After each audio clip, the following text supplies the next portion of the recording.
అబ్బాయిల mind set, వాళ్ళలో వస్తున్న సమస్యలు ఎలా మార్పులు చెందుతున్నాయి? మనము కోవిడ్ తర్వాత మనం మాస్కులతో మనం చూడడం చాలా కామన్ అయిపోయింది. నేను 2014లో ఇన్స్టిట్యూట్ స్టార్ట్ చేసినప్పుడు నా దగ్గరికి మాస్క్ పెట్టుకుని వచ్చావు. ఎందుకు ఈ అబ్బాయి మాస్క్ పెట్టుకుని వస్తున్నాడంటే, సార్ మా బంధువులు ఎవరిని చూస్తారేమో, ఫ్రెండ్స్ ఎవరిని చూస్తారేమో. అమ్మాయికి 1 year నుంచి ట్రీట్మెంట్ జరుగుతున్నా అబ్బాయికి సీమెనాలిసిస్ టెస్ట్ చేసుకోండి అన్నా కూడా ముందుకు వచ్చేవాళ్ళు. అసలు నాకేం ప్రాబ్లము, నేను ఎందుకు చేయించుకోవాలి? మా ఫాదర్కి 10 మంది పిల్లలు, మా బ్రదర్కి ఇంతమంది పిల్లలు, నాకు అసలు ప్రాబ్లం ఉండే ఛాన్సే లేదు. బట్ పెళ్ళికి వాళ్ళు ససేమిరా అంటున్నారు అని అంటే, is there any other reasons to? Teenage అబ్బాయిలు ఫుడ్ అంటే కర్రీ పాయింట్స్, టీ అంటే plastic cups, water bottles, cool drink bottles, even చిన్న పిల్లలకి పాలు పట్టే బాటిల్స్ కూడా మనం ప్లాస్టిక్ బాటిల్స్లో చేసేవాళ్ళం. దాంట్లో బిస్ఫినాల్ అనే కెమికల్ ఉంటుంది. ఒకసారి ఇది ఒక వ్యక్తి బాడీలోకి ఎంటర్ అవుతుంది.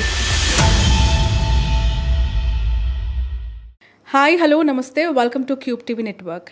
ఈ మధ్య కాలంలో ఫర్టిలిటీ అనేది మహిళల్లోనే తీవ్రతరం అవుతుంది, మహిళల్లోనే ఎక్కువగా ఉంది అని చెప్పి ప్రతిరోజు కూడా మనకు ఎన్నో సర్వేసు, ఎన్నో న్యూస్లు కనిపిస్తూ ఉంటాయి. బట్ ఇప్పుడు ఒక wake up call, male infertility ratio అనేది 70% కూడా ఉంది. అది ఇంకా ఎక్కువ అవుతుంది. చాలా డ్రాస్టిక్ చేంజెస్ కనిపిస్తూ ఉన్నాయి. మహిళల కంటే పురుషుల్లోనే ఫర్టిలిటీ ఇష్యూస్ రేజ్ అవుతూ ఉన్నాయి. ఎక్కడో ఇది ఒక అలార్మింగ్ అని చెప్పి కొన్ని సర్వేస్ చెప్తున్నాయి. అసలు కారణాలు ఏంటి? మహిళల కంటే పురుషుల్లో ఎందుకు ఈ సమస్య వస్తూ ఉంది? వాటిని ఎలా అడ్డుకోవాలి? వీటన్నిటికి సంబంధించి ఒక స్పెషల్ పాడ్కాస్ట్ ఈరోజు నేను మీ ముందుకు తీసుకొస్తూ ఉన్నాను. Now we are with andrologist doctor Rahul Reddy గారు. నమస్తే. Thank you so much sir. నమస్తే. రాహుల్ రెడ్డి గారు అని చెప్పి చాలా ఫేమస్ డాక్టర్. ఆండ్రాలజిస్ట్ అంటే ఆండ్రాలజిస్ట్, ఆయన ఏంటి, అదే స్పెసిఫికేషన్ ఏంటి అని చెప్పి మాట్లాడడంలో మీ గురించి విని ప్రొఫైల్ అంతా కూడా చాలా రోజుల నుంచి చూశాను. బట్ ఇప్పుడు ఈ సందర్భంగా నేను మిమ్మల్ని ఇన్వైట్ చేయడానికి రీజన్ ఇదే, ఎస్పెషల్లీ అబ్బాయిలకి సంబంధించి అండ్ వాళ్ళ ఇన్ఫర్టిలిటీ రేషియో ఎందుకు ఈ స్థాయిలో పెరుగుతుంది అనే డీటెయిల్డ్ ఇన్ఫర్మేషన్ ప్రజలకి తెలియజేయడానికి, చూస్తున్న వ్యూవర్స్కి కన్వే చేయడానికి మాత్రమే sir. Thanks a lot for your time. పాడ్కాస్ట్కి వచ్చినందుకు thank you so much. So ఆండ్రాలజిస్ట్గా కొన్ని ఇయర్స్ నుంచి హైదరాబాద్లో మీ సర్వీసెస్ కొనసాగుతున్నాయి. ఒక 15 ఏళ్ల క్రితం, ఒక 8 ఏళ్ల క్రితం 2025లో ఈ కంపారిజన్లో అబ్బాయిల మైండ్ సెట్, వాళ్ళలో వస్తున్న సమస్యలు ఎలా మార్పులు చెందుతున్నాయి? ఎలాంటి మార్పుల ద్వారా మీకు ఎక్కువగా కంప్లైంట్స్ వస్తున్నాయి? మాకు వచ్చే కంప్లైంట్స్ని అంటే అబ్బాయిల్లో 2 రకాల ప్రాబ్లమ్స్ వస్తాయి. ఒకటి సెక్షువల్ ప్రాబ్లమ్స్తో వచ్చే వాళ్ళు కొంతమంది ఉంటారు, ఇంకొకటి ఇన్ఫర్టిలిటీ ప్రాబ్లమ్స్తో వచ్చే వాళ్ళు కొంతమంది ఉంటారు. నేను ప్రాక్టీస్ స్టార్ట్ చేసిన కొత్తలో ఎక్కువగా వచ్చేది సెక్షువల్ కంప్లైంట్స్తో వచ్చేవాళ్ళు. ఇన్ఫర్టిలిటీ ప్రాబ్లమ్స్తో వచ్చేవాళ్ళు చాలా తక్కువ మంది ఉండేవాళ్ళు. ఓకే. సో అప్పుడు ఏంటంటే ఎక్స్ప్లాయిటేషన్ ఎక్కువ ఉండేది. అంటే అవేర్నెస్ లేదు, అప్పుడు సోషల్ మీడియా లేదు. సో ఇటువంటి సెక్షువల్ ప్రాబ్లమ్స్ ఉన్నప్పుడు వాళ్ళకు ఒకటే, ఎక్కడ పోస్టర్లు కనిపిస్తే, సెక్సాలజిస్ట్ అని పోస్టర్ కనిపిస్తే వెళ్ళేవాళ్ళు, లేదా గోడల మీద కానీ టీవీలో స్క్రోలింగ్ వచ్చేది, సెక్స్ సమస్యలకు సంప్రదించండి అని చెప్పి. అలా క్వాక్స్ దగ్గరికి వెళ్ళేవాళ్ళు. వాళ్ళు బాగా వీళ్ళని అంటే హరాస్ చేసేవాళ్ళు, నీ ప్రాబ్లం ఇది, నీకు చాలా ఖర్చు అవుతుంది అని. ఆ టైంలో మాకు చాలా ఈజీ అయిపోయింది. మాకు అవును, ఒక కైండ్ ఆఫ్ షైనెస్ కూడా ఉండేది రావాలంటే. అసలు మా క్లినిక్కి ఇప్పుడు మనము కోవిడ్ తర్వాత మనం మాస్కులతో మనం చూడడం చాలా కామన్ అయిపోయింది. కానీ నేను 2014లో ఇన్స్టిట్యూట్ స్టార్ట్ చేసినప్పుడు నా దగ్గరికి మాస్క్ పెట్టుకుని వచ్చేవాళ్ళు. అంటే వింతగా ఉండేది, ఎందుకు ఈ అబ్బాయి మాస్క్ పెట్టుకుని వస్తున్నాడంటే, సార్ మా బంధువులు ఎవరిని చూస్తారేమో, ఫ్రెండ్స్ ఎవరిని చూస్తారేమో. కొంతమంది పార్కింగ్ కూడా మా హాస్పిటల్ ముందర పార్క్ చేయకుండా ఎక్కడో దూరంగా పార్క్ చేసి క్యాప్ మాస్క్ పెట్టుకుని వచ్చేవాళ్ళు. అప్పుడు అంత ఇన్హిబిషన్ ఉండేది. ఇప్పుడు కంప్లీట్గా చేంజ్ అయిపోయింది. ఇప్పుడు సోషల్ మీడియా వచ్చిన తర్వాత అప్పుడు మేము సీమెన్ అనాలిసిస్ అడిగినా కూడా ఒక పేషెంట్ని ఇన్సల్ట్గా ఫీల్ అయ్యేవాళ్ళు. సార్ నాకేం ప్రాబ్లం ఉంటుంది, చాలామంది అంటే మీకు ఈ సినారియో అయితే చాలా కామన్ గైనకాలజిస్ట్కి. అమ్మాయికి 1 year నుంచి ట్రీట్మెంట్ జరుగుతున్నా అబ్బాయికి సీమెన్ అనాలిసిస్ టెస్ట్ చేసుకోండి అన్నా కూడా ముందుకు వచ్చేవాళ్ళు కాదు. అసలు నాకేం ప్రాబ్లము, నేను ఎందుకు చేయించుకోవాలి, మా ఫాదర్కి 10 మంది పిల్లలు, మా బ్రదర్కి ఇంతమంది పిల్లలు, నాకు అసలు ప్రాబ్లం ఉండే ఛాన్సే లేదు అని అసలు సీమెన్ అనాలిసిస్కి గైనకాలజిస్టులు రిపీటెడ్గా అడిగితేనే 6-7 months తర్వాత చేయించుకునేవాళ్ళు.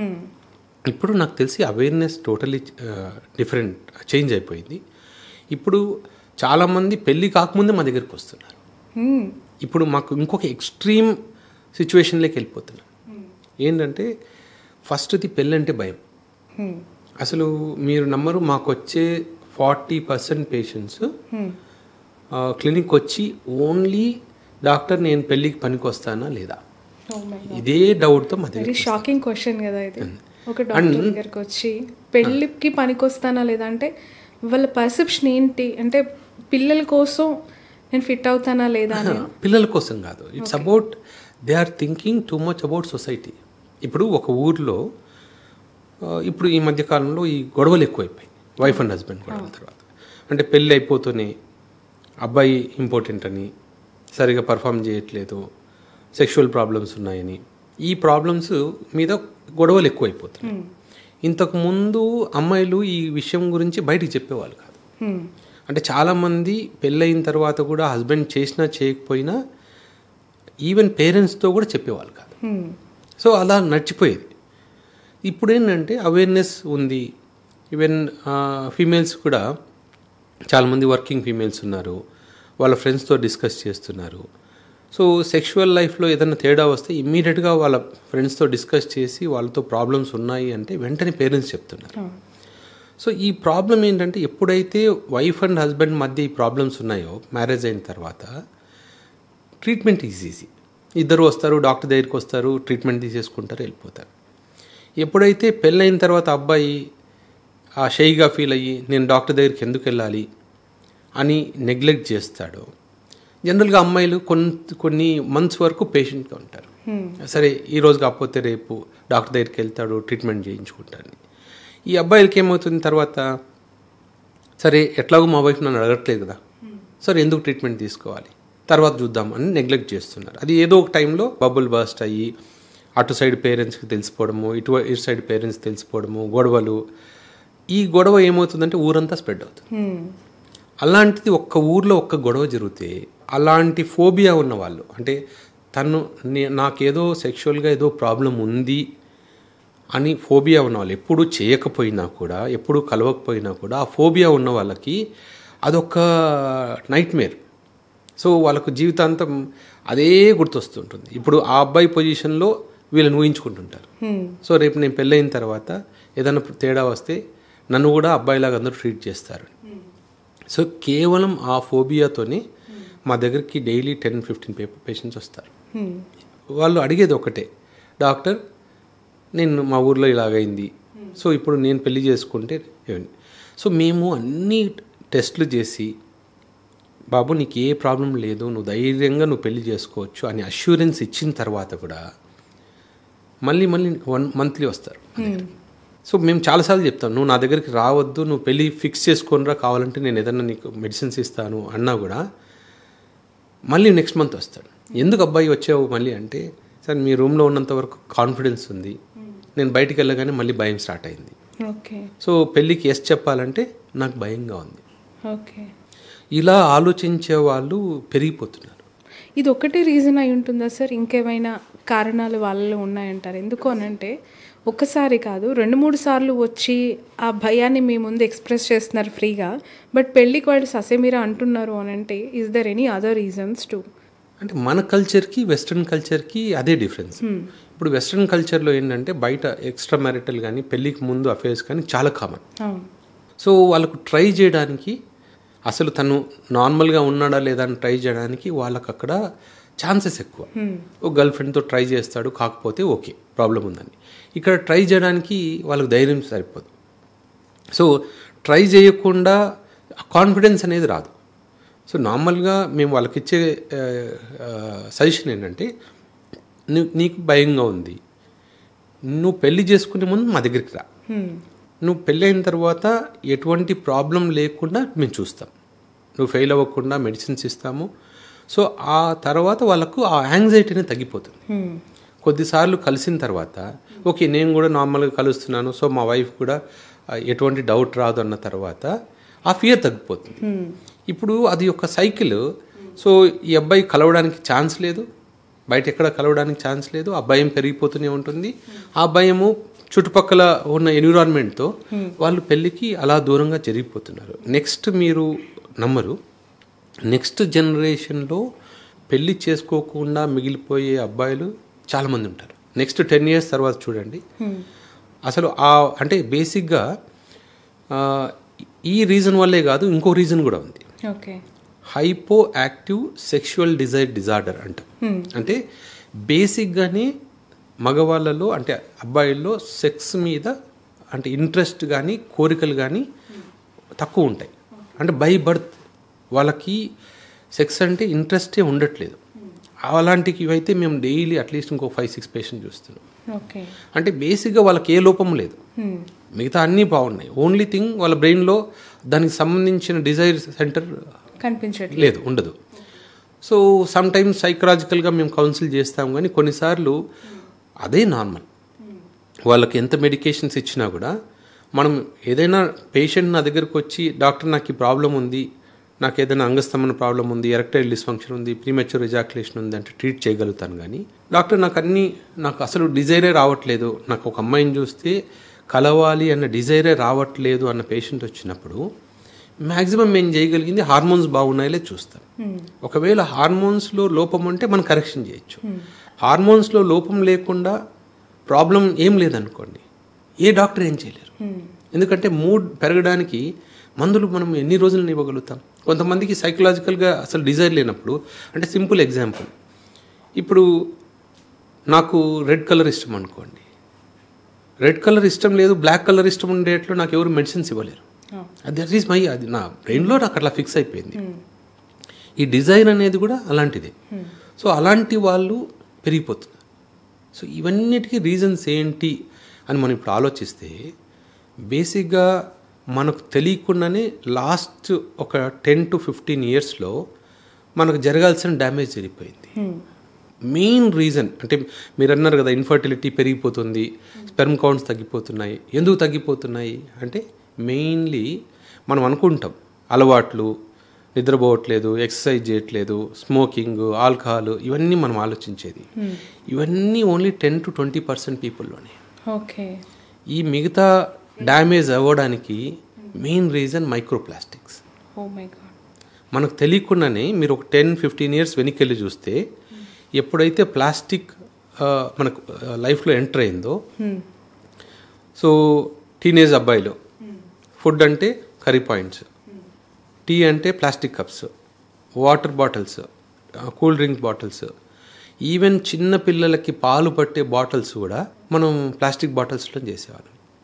సో ఇప్పుడంటే బీపీఏ ఫ్రీ బాటిల్స్ అని వచ్చాయి, పిల్లలకి వేడి చేసినా ఏం కాదు. సో అప్పుడు మనం వాడేదాన్ని నార్మల్ ప్లాస్టిక్ బాటిల్స్, దాంట్లో బిస్ఫినాల్ అనే కెమికల్ ఉంటుంది. ఆ కెమికల్ ఎప్పుడైతే ఆ ప్లాస్టిక్ హీట్కి ఎక్స్పోజ్ అవుతుందో ఈ బిస్ఫినాల్ అనే కెమికల్ మన బాడీలోకి ఎంటర్ అవుతుంది. అది కరిగిపోయి మన బాడీలోకి ఎంటర్ అవుతుంది. దీన్ని మేల్ ఎండోక్రైన్ డిస్ట్రప్టర్ అంటారు. అసలు మేల్ ఫర్టిలిటీ కానీ, మేల్ సెక్షువల్ ప్రాబ్లమ్స్ కానీ, హార్మోన్స్ కానీ ఇది మొత్తం డ్యామేజ్ చేసేస్తుంది. అండ్ ఇది మెయిన్ ఎక్కడ టార్గెట్ చేస్తుంది అంటే మగవాళ్ళలో హార్మోన్ ప్రొడక్షన్ టార్గెట్ చేస్తుంది.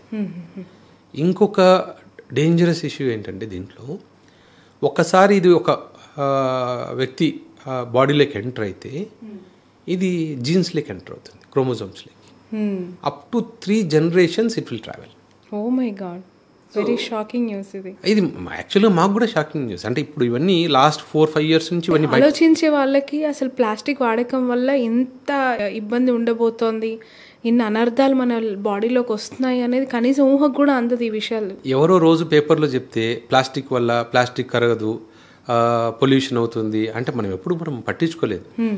ఎన్విరాన్మెంటలిస్టులు అలా చెప్తారు అనుకుంటాం, కానీ మన జీవితంలో ఇంత డ్యామేజ్ చేస్తుందని మనం అనుకోలేదు. బేసిక్గా ఇప్పుడు మేల్ ఫర్టిలిటీ కానీ, ఫీమేల్ ఫర్టిలిటీ కానీ, మేల్ సెక్షువల్ సిస్టమ్ కానీ ఫీమేల్ సెక్షువల్ సిస్టమ్ కానీ అన్ని హార్మోన్స్తోనే కంట్రోల్ చేయబడతాయి. ఎప్పుడైతే ఈ హార్మోన్ల వ్యవస్థనే డ్యామేజ్ అవుతుంది అనుకోండి, ఇవన్నీ మనకు ఇప్పుడు పేరెంట్స్ అలా ప్లాస్టిక్ దానికి అలవాటు పడిపోయి వాళ్ళ బాడీలో బిస్ఫినాల్ బాగా ఎక్కువైపోయింది అనుకోండి, ఇప్పుడు వాళ్ళకి పుట్టిన పిల్లలకు కూడా చిన్నప్పటి నుంచే ఒబెసిటీ, చిన్నప్పటి నుంచే మల్టిపుల్ ప్రాబ్లమ్స్. సో ఒబెసిటీ, సరిగా జెనిటల్ ఆర్గన్స్ గ్రోత్ ఉండకపోవడము, ఇవన్నీ కూడా అలా జనరేషన్స్ కొద్దీ జరిగిపోతూనే ఉన్నాయి. సో ఇప్పుడు నెక్స్ట్ పుట్టిన పిల్లలు కూడా సేమ్ ప్రాబ్లమ్సే కదా, వాళ్ళకు ఫర్టిలిటీ ప్రాబ్లమ్స్ వస్తాయి. సార్ ఇక్కడే నేను రీసెంట్గా విన్నాను, అంటే ఇంతకుముందు ఎయిడ్స్ కైండ్ ఆఫ్ టెస్ట్లు ఏవైతే చేయించుకునే వాళ్ళు ఇప్పుడు స్పర్మ్కి సంబంధించిన టెస్టులు వాటి ఎఫిషియన్సీకి సంబంధించి కూడా చేయించుకోవాల్సి ఉంటుంది. ఒకవేళ అది నో అనుకుంటే వాళ్ళకి పుట్టబోయే పిల్లలకి ఆటిజం లక్షణాలు కూడా చాలా వరకు ఉంటూ ఉన్నాయి అనేది ఇందులో ఎంతవరకు వాస్తవం ఉందండి? ప్రాబ్లం ఎక్కడొచ్చింది అంటే మనం ఇందాక డిస్కస్ చేసుకున్న సమస్యతో పాటు మ్యారేజ్ ఏజ్ అనేది చాలా వరకు డ్రాస్టిక్గా చేంజ్ అయిపోయింది. అవును సార్. ఒకప్పుడు 20-25 ఇయర్స్కే మ్యారేజ్ అయిపోయేది, 25 ఇయర్స్కి ఇద్దరు పిల్లలు పుట్టగానే తర్వాత పుట్టకపోయినా పట్టించుకునేవాళ్ళు. పెళ్ళి జరిగే ఏజ్ అమ్మాయి కూడా 18, 19, 20 ఇయర్స్ కింద మ్యారేజ్ అయిపోయేది. సో ఆ టైంలో ఫర్టిలిటీ లెవెల్స్ బాగుంటాయి కాబట్టి పిల్లలు పుట్టేవాళ్ళు. ఇప్పుడు కామన్గా చూడండి, ఇంక్లూడింగ్ మీరు ఎవరో ఎగ్జాంపుల్స్ ఎందుకు, డాక్టర్స్ ఎగ్జాంపుల్స్ తీసుకోండి. ఏ డాక్టరు 30 ఇయర్స్ కన్నా ముందు పెళ్లి చేసుకుంటున్నాడు? సో అటు అమ్మాయికి కానీ మ్యారేజ్ అయ్యేసరికి ఎంబీబీఎస్ పీజీ అయిపోయేసరికి పెళ్ళి అయ్యేసరికి 28, 30. సో ఫీమేల్స్కి 30 అనేది అలారం ఆల్రెడీ స్టార్ట్ అయిపోయినట్టే. సో 30 ఇయర్స్కే చాలా వరకు పీసీఓడి ప్రాబ్లమ్స్, ఓవేరియన్ రిజర్వ్ తగ్గిపోవడము, 35 ఇయర్స్కి వచ్చేసరికి ఎగ్ కౌంట్ అనేది డ్రాస్టిక్గా తగ్గిపోతుంది. సో మనం మెయిన్ ప్రాబ్లమ్స్ ఏంటంటే పెళ్లి చేసుకునేసరికి 30, తర్వాత మళ్ళీ సెటిల్ అవ్వడానికి ఒక 2-3 ఇయర్స్, అరౌండ్ 35 వరకు వచ్చేస్తూ ఉంటుంది. 35 వరకు వచ్చేస్తున్నారు కామన్. అందుకని ఇన్ఫర్టిలిటీ సెంటర్స్ బిజీగా ఎందుకు అయిపోతున్నాయంటే ఇది. ఆటిజం ఎందుకు వస్తుంది అంటే ఏజ్, ఇప్పుడు యంగ్ ఏజ్లో పిల్లలు పుట్టిన వాళ్ళకు ఈ ప్రాబ్లమ్స్ తక్కువ. అంటే ఆల్రెడీ హార్మోనల్ ప్రాబ్లమ్స్ ఉన్నాయి, జెనెటిక్ ప్రాబ్లమ్స్ ఉన్నాయి, వాటి మీద మళ్ళీ ఏజ్ ఇంపాక్ట్ అవుతుంది. సో కంపల్సరీ మేము ఇచ్చే సజెషన్ ఏంటంటే పెళ్ళి లేట్ అవుతుంటే ఈరోజు అంటే మళ్ళీ మనము ఓల్డెన్ డేస్కి వెళ్ళాలి, మళ్ళీ 25 ఇయర్స్కి అంతా మ్యారేజ్ సిస్టమ్ రావాలి. ఫస్ట్ చైల్డ్ 25-26 ఇయర్స్కి అంతా ఫస్ట్ చైల్డ్ రావాలి. సో సెకండ్ చైల్డ్ వచ్చేసరికి 28-29 ఇయర్స్కి సెకండ్ చైల్డ్ రావాలి. సో అలా ఉంటేనే మనం ఈ ఫర్టిలిటీ ఇష్యూస్ నుంచి మనం బయటగలుగుతాం, హెల్దీగా బయటపడాలి. లేకపోతే మనం సంపాదించిందంతా ఫర్టిలిటీ సెంటర్స్కే పెట్టాల్సి వస్తుంది. యాజ్ ఎ ఆండ్రాలజిస్ట్గా మీరు ఆ మాట చెప్తుంటే నాకు కొంచెం ఆశ్చర్యంగా కూడా ఉంది. ఎందుకనంటే ఎంత డాక్టర్ అయినా నా గల్లలో డబ్బులు వచ్చేస్తున్నాయి, నాకు పేషెంట్స్ వచ్చేస్తున్నారు అని అనుకోవట్లేదు. అంటే సొసైటీకి మనం ఏదైనా చేయాలి కదా. ఇప్పుడు ఈ ప్రాబ్లం ఏంటంటే మాకు కూడా కొన్నిసార్లు అంటే మేము ఇంటికి వెళ్ళేసరికి కొంతమంది రోజు 4 వచ్చి డాక్టర్ గారు మాకు నయమైపోయింది, పిల్లలు పుట్టారు, పిల్లల్ని తీసుకొని వచ్చి మాకు ఇచ్చేసి సార్ ఫోటో తీసుకుని వెళ్ళిపోయారు అనుకోండి, మేము ఒక పాజిటివ్ ఫీలింగ్తో ఇంటికి వెళ్తాం. రోజంతా డిప్రెసింగ్గా సార్ ఐవీఎఫ్ ఫెయిల్ అయిపోయింది, 2వ IVF 3వ IVF అని అడుగుతున్నారు అనుకోండి, ఇంటికి వెళ్ళేసరికి మాకు కూడా డిప్రెసింగ్గా అనిపిస్తుంది. సో ఎంత మనీ సంపాదించినా కూడా ఆ సాటిస్ఫాక్షన్ లేకపోతే it's of no use. Sir ఇప్పుడున్న ఈ జనరేషన్లో ఒక ఉమెన్కి గైనకాలజిస్ట్ అవసరం ఎంతవరకు ఉంది, ఒక జంటికి ఆండ్రాలజిస్ట్ అవసరం ఎంతవరకు? ఇద్దరి అవసరం ఉంది. బేసిక్గా ఇప్పుడు ఏంటంటే male system female system ఇద్దరిలోనూ problem ఉంటున్నాయి. ప్రతి 3 ఆడవాళ్ళలో ఒకరికైనా పీసీఓడి ఉంటుంది. సో అట్లీస్ట్ ప్రతి 5 ఆడవాళ్ళలో ఒకరికైనా లో AMH లెవెల్స్ ఉంటున్నాయి. సో కంపల్సరీ గైనకాలజిస్ట్ అవసరం ఉంది, మా అవసరం ఉంది. కాకపోతే ఈ అవసరం రాకుండా చేయాలంటే ఫస్ట్ ఎర్లీగా మ్యారేజ్ చేయాలి, ఎర్లీగా పిల్లలు కనేట్లు చేయాలి. సో రెండోది మ్యారేజ్ లేట్ అయినా కూడా పిల్లలు ఒకవేళ లేట్గా కావాలనుకున్నా కూడా మీరు అన్నట్టు ఫస్ట్ సీమెన్ అనాలిసిస్ టెస్ట్ చేయించుకోవాలి. మ్యారేజ్ అయిపోయింది, ఒక 2-3 ఇయర్స్ పిల్లలు వద్దనుకుంటున్నారు, ఫస్ట్ సీమెన్ టెస్ట్ చేయించుకోండి. ఏ డాక్టర్ దగ్గరికి వెళ్ళాల్సిన అవసరం లేదు, ఒక సింపుల్ ల్యాబ్కి వెళ్ళి సీమెన్ టెస్ట్ చేయించుకుంటే సీమెన్ అనాలిసిస్ బాగుంది అనుకోండి. సో ఓకే, ఒక 2-3 ఇయర్స్ మనం వెయిట్ చేయొచ్చు. సీమెన్ అనాలిసిసే బాగాలేదనుకోండి, మనం వెయిట్ చేసి మనం ఇంకా ప్రాబ్లమ్ని మనం ఇంకా సివియర్ సిచ్యువేషన్కి తీసుకెళ్తున్నాం. సో ఇద్దరి అవసరం ఉంది, నెగ్లిజెన్స్ అనేది ఉండకూడదు. ఇప్పుడు మగవారిలో ఈ ఫర్టిలిటీ రేషియో 70% అన్న ఫిగర్ అలార్మింగ్ సార్. చాలా చాలా డేంజరస్ సిచ్యువేషన్లోకి వెళ్ళబోతున్నారు అని. అంత ఇంక్రీజ్ అవ్వడానికి మీరు ఇంతకుముందు చెప్పారు ఒక రీజన్, వెరీ వ్యాలిడ్ రీజన్, అది ప్లాస్టిక్ వాడకం అనేది. బట్ అది నార్మల్ లైఫ్లో చాలా లైట్గా తీసుకునే వాళ్ళు చాలామంది మనకు కనిపిస్తూ ఉంటుంది. దాన్ని ఇంత సీరియస్గా ఉందా మనకు కనిపించట్లేదు, బట్ వాడుతూ ఉంటారు. అవగాహన అనేది లేక వాడేస్తూ ఉంటారు. ఉందా అంటే షాకింగ్గా గురవుతారు తర్వాత. ఇంకా ఎలాంటి రీజన్స్ ఉన్నాయి, ఏం అవాయిడ్ చేయాలి వాళ్ళు? అంటే ప్లాస్టిక్లో కూడా సింపుల్, ఇప్పుడు చాలా వరకు కర్రీ పాయింట్స్లో కానీ హోటల్స్లో కానీ ప్లాస్టిక్ ఆపేశారు, కవర్స్లో ఇవ్వట్లేదు. బట్ ఇంకొక మేజర్ బ్లండర్ మనం చేసేది వాటర్ బాటిల్స్. అవును సార్. ఇప్పుడు ప్రతి వాటర్ బాటిల్, మనం తాగే వాటర్ బాటిల్ ఫ్యాక్టరీలో తయారవుతుంది, కానీ ట్రాన్స్పోర్టేషన్ ఎలా అవుతుంది?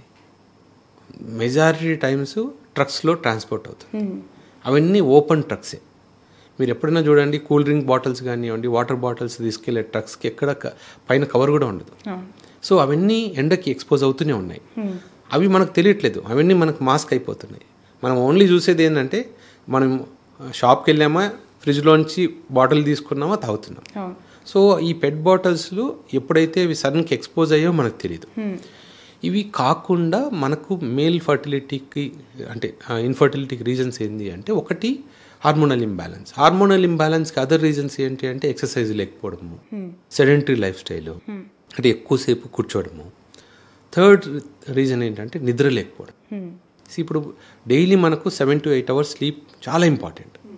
ఈ 7 to 8 hours స్లీప్ అనేది ఐడియల్గా మన బయోలాజికల్ క్లాక్ ప్రకారము నైట్ 9 నుంచి మార్నింగ్ 5 వరకు, దట్ ఈస్ ఐడియల్ టైం. మన పూర్వీకులు అదే చేసేవాళ్ళు. సాయంకాలమే ఫుడ్ తినేసి తొందరగా early to bed early to rice అనేవాళ్ళు కదా. మన హార్మోనల్ క్లాక్ కూడా అదే టైంకి పనిచేస్తుంది. కానీ మనం ఇప్పుడు ఏ టైం పడుకుంటున్నాం? 12, 1, 2. అండ్ పాపం 80% పీపుల్ నైట్ షిఫ్ట్లోనే ఉన్నారు. సో వాళ్ళకి ఆబ్వియస్గా హార్మోన్స్ తక్కువ ఉంటున్నాయి. సో దాన్ని కాంపెన్సేట్ మనం చేయగలగాలి. కాంపెన్సేట్ చేయగలిగింది ఓన్లీ ఎక్సర్సైజ్. సో మనం ఏం ఫుడ్ తింటే పెరుగుతుంది అని చాలామంది మా దగ్గరకు వచ్చి, డాక్టర్ ఏ ఫుడ్ తింటే స్పెమ్స్ పెరుగుతాయి, ఏ ఫుడ్ తింటే హార్మోన్స్ పెరుగుతాయని. ఫుడ్తో పెరిగేది ఓన్లీ 10 to 15%. ఎక్సర్సైజ్తో పెరిగేది 80%. సో ఎవరైతే నైట్ డ్యూటీస్లో ఉన్నా కూడా డే టైం కొంచెం కాంపెన్సేట్ చేసుకొని ఎక్సర్సైజ్ చేస్తున్నారో వాళ్ళకి హార్మోన్స్ బాగుంటున్నాయి. మిగతా వాళ్ళందరికీ హార్మోన్ డెఫిషియన్సీ అలాగే ఉంటుంది. So third reason infections. అంటే మగవాళ్ళలో బేసిక్గా ప్రాబ్లం మనకి ఇంకొక రీజన్ అంటే మన ఎడ్యుకేషన్ సిస్టంలోనే ఉంది. అసలు పర్సనల్ హైజీన్ అంటే మన ప్రైవేట్ పార్ట్స్ని ఎట్లా క్లీన్గా పెట్టుకోవాలి, ఎలాంటి కేర్ తీసుకోవాలి, ఇవి మనకు చెప్పేవాళ్ళే లేరు. ఇప్పుడు ఇంతకుముందు ఒక సొసైటీలో అంటే మనం ఒక ఇంట్లో ఉంటే, ఒక ఊర్లో ఉంటే సేమ్ ఏజ్ పిల్లలు కానీ లేకపోతే చిన్నాన్న పిల్లలు, పెద్దనాన్న పిల్లలు, మామయ్యలు, ఇట్లా డిఫరెంట్ ఏజ్ గ్రూప్స్ పిల్లలు ఉండేవాళ్ళు. ఈ విషయాలు ఎవరు చెప్పకపోయినా వాళ్ళంతకు వాళ్ళే నేర్చుకునేవాళ్ళు, ఎవరో ఒకరు గైడ్ చేసేవాళ్ళు. ఎప్పుడు కూడా ఫాదర్స్ ఎప్పుడు చెప్పేవాళ్ళు కాదు, అప్పట్లో చెప్పేవాళ్ళు కాదు, ఇప్పట్లో చెప్పేవాళ్ళు కాదు. ఇప్పుడు ఏమయ్యాయి, సేమ్ ఏజ్ ఫ్రెండ్స్ ఉంటున్నారు కానీ ఇంత క్లోజ్ ప్రైవేట్ ఇష్యూస్ మాట్లాడేంత ఫ్రెండ్స్ ఉండట్లేదు. నువ్వు ఇప్పుడు ఎవరు చెప్పాలి? ఏదర్ వాళ్ళకు సోషల్ మీడియాలో నేర్చుకోవాలి, వాళ్ళు అసలు సోషల్ మీడియాలో ఇట్లాంటి విషయాలే చూడరు. స్కూల్స్లో చెప్పాలి. సెక్స్ ఎడ్యుకేషన్ అంటే బేసిక్గా సెక్స్ ఎడ్యుకేషన్లో ఇవన్నీ పార్ట్స్. పర్సనల్ హైజీన్ ఏంటి, ప్రైవేట్ పార్ట్స్ని మనం ఎట్లా జాగ్రత్త పెట్టుకోవాలి, ఇంపార్టెన్స్ ఏంటి, అటు మేల్స్ కానీ ఫీమేల్స్ కానీ పర్సనల్ హైజీన్ అనేది చాలా ఇంపార్టెంట్. సో కనీసం పెనిస్కి ముందర పోర్ స్కిన్ని క్లీన్ చేసుకోవాలి అనేది కూడా మనకి ఎవరు చెప్పట్లేదు. చాలామంది మేము మ్యారేజ్ అయిపోయి 3-4 years తర్వాత వచ్చి మా దగ్గరికి వచ్చినప్పుడు చూస్తే కూడా అప్పటికి ఏంటి మీకు ఎవరు తెలియదా అంటే, సార్ మాకు ఎప్పుడు క్లీన్ చేసుకోలేదు, మీరే ఫస్ట్ టైం వెనక్కి ఇలా క్లీన్ చేస్తున్నారంట. అంటే అంత అవేర్నెస్ మనకు తక్కువగా ఉంది. ఇవన్నీ సెక్స్ ఎడ్యుకేషన్తోనే వస్తాయి. సో స్కూల్స్లో మనకు సబ్జెక్ట్స్లో పర్సనల్ హైజీన్ అనే టాపిక్ ఒక్కటి ఉంటే ఇవన్నీ స్కూల్స్లోనే నేర్చేసుకుంటాం. ఇవన్నీ మనం సిగ్గుపడాల్సిన విషయం కాదు. 30 ఏళ్ళప్పుడు సిగ్గుపడడం కన్నా 14 ఏళ్ళప్పుడు సిగ్గుపడడం చాలా ఈజీ. ఈ ఇన్ఫెక్షన్స్ అనేది అంటే ఇన్ఫర్టిలిటీలో ఇన్ఫెక్షన్స్ వల్ల అంటే మేల్స్లో ఫర్టిలిటీ రావడం అది 30% ఉంది ఇప్పుడు. మాకు వచ్చే సో అదొక రీజను. తర్వాత టెస్టిస్లో వచ్చే వారికోసీల్స్ అని హైడ్రోసీల్స్ అనేవి చాలా తక్కువ పర్సెంటేజ్, ఓన్లీ 10-20% ఉంటాయి. ఇవన్నీ మనకు ఇన్ఫర్టిలిటీకి సంబంధించిన రీజన్స్. సో వీటిని అన్నిటినీ ఓవర్కమ్ చేయాలంటే మనకు వెరీ గుడ్ లైఫ్ స్టైల్ ఉండాలి. తర్వాత ఆహారం. మనం జంక్ ఫుడ్ అనేది ప్రాబ్లం ఏంటంటే ఆఫీస్లో పనిచేసే వాళ్ళందరికీ ఇంకో ప్రాబ్లం ఏమవుతుంది, సాఫ్ట్వేర్ కంపెనీస్లో వాళ్ళకి ఎక్కడా కూడా నార్మల్ ఫుడ్ ఉండట్లేదు. లంచ్కి వెళ్ళినా డిన్నర్కి వెళ్ళినా ఓన్లీ పిజ్జాస్ బర్గర్సే ఉంటున్నాయి. దాంట్లో ఏమి సాసులు వాడుతున్నారు, ఏమి ఆయిల్స్ వాడుతున్నారు, ఎట్లాంటిది ఈ ఇంగ్రీడియంట్స్ వాడుతున్నారు ఎవరికి తెలియదు. అండ్ మనకు దొరికే వెజిటబుల్స్ అన్నీ కూడా అన్నీ పొల్యూటెడ్, పెస్టిసైడ్ ఫ్రీ వెజిటబుల్స్ అని దొరకట్లేదు. సో ఇవన్నీ మేల్ ఫర్టిలిటీని బేసిక్గా స్పెర్మ్ని చంపేస్తున్నాయి. సార్, చాలామంది సొసైటీలో పెళ్ళైన జంట అవ్వచ్చు, లేదనంటే పిల్లలు పుట్టని వాళ్ళు భార్యకి ప్రాబ్లం ఉంది అని చెప్పుకోవడంలో అంటే ఇమీడియట్గా చెప్పేస్తారు, ఎలాంటి సంకోచం ఉండదు వాళ్ళలో. బట్ మగవారిలో ప్రాబ్లం ఉందని చెప్పడానికి వైఫ్ దగ్గర వాళ్ళకైతేనే షేర్ చేసుకుంటుంది, అబ్బాయి మాత్రం అసలు చెప్పుకోలేడు, యాక్సెప్ట్ చేయలేడు. ఎందుకు ఆ కైండ్ ఆఫ్ సిచ్యువేషన్ సార్? అంటే వాళ్ళని ఎలా చూడాలి, వాళ్ళు ఎలా అవేర్ అవ్వాలి ఇలాంటి థింగ్స్కి? బేసిక్గా simple answer, male ego. Male ego అంతే. వాళ్ళకి ఏంటంటే నేను ఎందుకు చూపించుకోవాలి. అండ్ ఇప్పుడు ఇంకా కొంతమంది మా దగ్గరకు వచ్చి నాకు పిల్లలంటే ఇంట్రెస్ట్ లేదు అంటే, బేసిక్గా భార్యాభర్తల మధ్య ఏదైతే బాండింగ్ ఉండాలో ఈ బాండింగ్ చాలా వరకు తగ్గిపోయింది. ఇప్పుడు ఇంతకు ముందు ఉన్నట్లు ఒకరు చెప్తే ఇంకొకరు వినడము అలాంటివి లేదు. మేమిద్దరం ఈక్వల్, ఇద్దరం సంపాదిస్తున్నాము. సో తన మాట నేను ఎందుకు వినాలి? సో ఇలాంటి సిచ్యువేషన్లోకి వెళ్ళిపోయిన తర్వాత సో ఇప్పుడు ఎవరి బ్లేమ్ గేమ్ అనేది చాలా కామన్ అయిపోయింది. నా ప్రాబ్లం లేదు, మా వైఫ్దే ప్రాబ్లము. సో బేసిక్గా వాళ్ళ వైఫ్ ఏమంటుంది, నేను డాక్టర్ దగ్గరికి వెళ్ళాను, నాకేం ప్రాబ్లం లేదంట. సో ఇలాంటి బ్లేమ్ గేమ్ నుంచి బయటపడడానికి కొత్తగా మేము వినేది ఏంటంటే, మీ స్పెర్మ్ కౌంట్ తక్కువగా ఉంది కదండి అంటే, బేసిక్గా డాక్టర్ నాకు పిల్లలంటేనే ఇంట్రెస్ట్ లేదు, మా వైఫ్కి ఇంట్రెస్ట్ అంటే తను ఏదైనా చేసుకోమని చెప్పండి. ఐవై చేసుకుంటుందా, ఐవీఎఫ్ చేసుకుంటుందా, నాకైతే మెడిసిన్స్ తీసుకోవాల్సిన అవసరం లేదు అనే కేటగిరీలో కూడా ఉన్నారు. సో ఇంకొకటి యాక్చువల్గా ఒక షాకింగ్ ఇన్సిడెంట్ చెప్తాను. చెప్పండి సార్. ఒక కపుల్ మా దగ్గరికి వచ్చారు. Real incident. సో వచ్చి రాగానే ఆయన నా దగ్గరికి వచ్చి, డాక్టర్ నాకు ఏ ప్రాబ్లం లేదు, నేను ఏ మందులు వాడను, నాకు ప్రాబ్లం ఉందని నేను అనుకోవట్లేదు, నేను ఏ టెస్ట్ చేసుకోను, ముందే చెప్పేశారు. దెన్ వైఫ్ ఎంటర్ అయింది. సార్ గైనకాలజిస్ట్ పంపించారు, మాకు ఆల్రెడీ మ్యారేజ్ అయ్యి 7 years అయింది, పిల్లలు పుట్టట్లేదు, సో మా హస్బెండ్ టెస్ట్ కూడా చేయించుకోవట్లేదు. మేమేమన్నామంటే, అమ్మ ఆయనకి ఇంట్రెస్ట్ లేనిది మేము ఫోర్స్ చేయకూడదు. సో ఆయనకి ఫోర్స్ చేయలేము కాబట్టి నేను ట్రీట్మెంట్ ఇవ్వలేను. సో ఏదైనా ఆయనకి ఇంట్రెస్ట్ ఉండి నా దగ్గరికి వచ్చి, డాక్టర్ నాకు ట్రీట్మెంట్ కావాలి అంటే మేము ఇవ్వగలుగుతాం. సరే, మళ్ళీ వచ్చి సార్ ఏదైనా మెడికేషన్స్ ఇవ్వండి. పేషెంట్కి కన్సెంట్ లేకుండా నేను మెడికేషన్స్ ఇవ్వకూడదు. సో మెడికేషన్స్ నేను ఇస్తే అనవసరం మాకే లీగల్గా మాకు ఇష్యూస్ వస్తాయి. లేదు సార్ ప్లీజ్ ఏదో ఒక ట్యాబ్లెట్ ఇవ్వండి. ఆ టైంలో కొంచెం కరిగిపోయాను. సరే పాపం అడుగుతుంది కదా, ఏమి ఇచ్చాను తెలుసా, జింకోవిడ్ ట్యాబ్లెట్ ఇచ్చాను. జింకోవిడ్ ట్యాబ్లెట్ ఇస్తే తర్వాత ఇంటికి వెళ్ళారు, గొడవ పడ్డారు, వెళ్ళిపోయారు. అమ్మాయి ఇంకా ఈ అబ్బాయి మాట వినట్లేదు కదా, సో అమ్మాయి వాళ్ళ ఇంటికి వెళ్ళిపోయింది. ఒక 1 week తర్వాత మరి మా గూగుల్లో ఒక పెద్ద రివ్యూ, ఒక 1000 words ఉన్నాయి. నాకు డాక్టర్ ఫాల్స్ ట్రీట్మెంట్ ఇచ్చారు, నేను వెళ్ళి హాస్పిటల్లో ఐసీయూలో అడ్మిట్ అవ్వాల్సి వచ్చింది, నాకు 10 lakhs ఖర్చు అయింది, నేను 15 days ఐసీయూలో ఉన్నాను, సో మీరెవరు ఈయన దగ్గరికి వెళ్ళొద్దు. Negative review.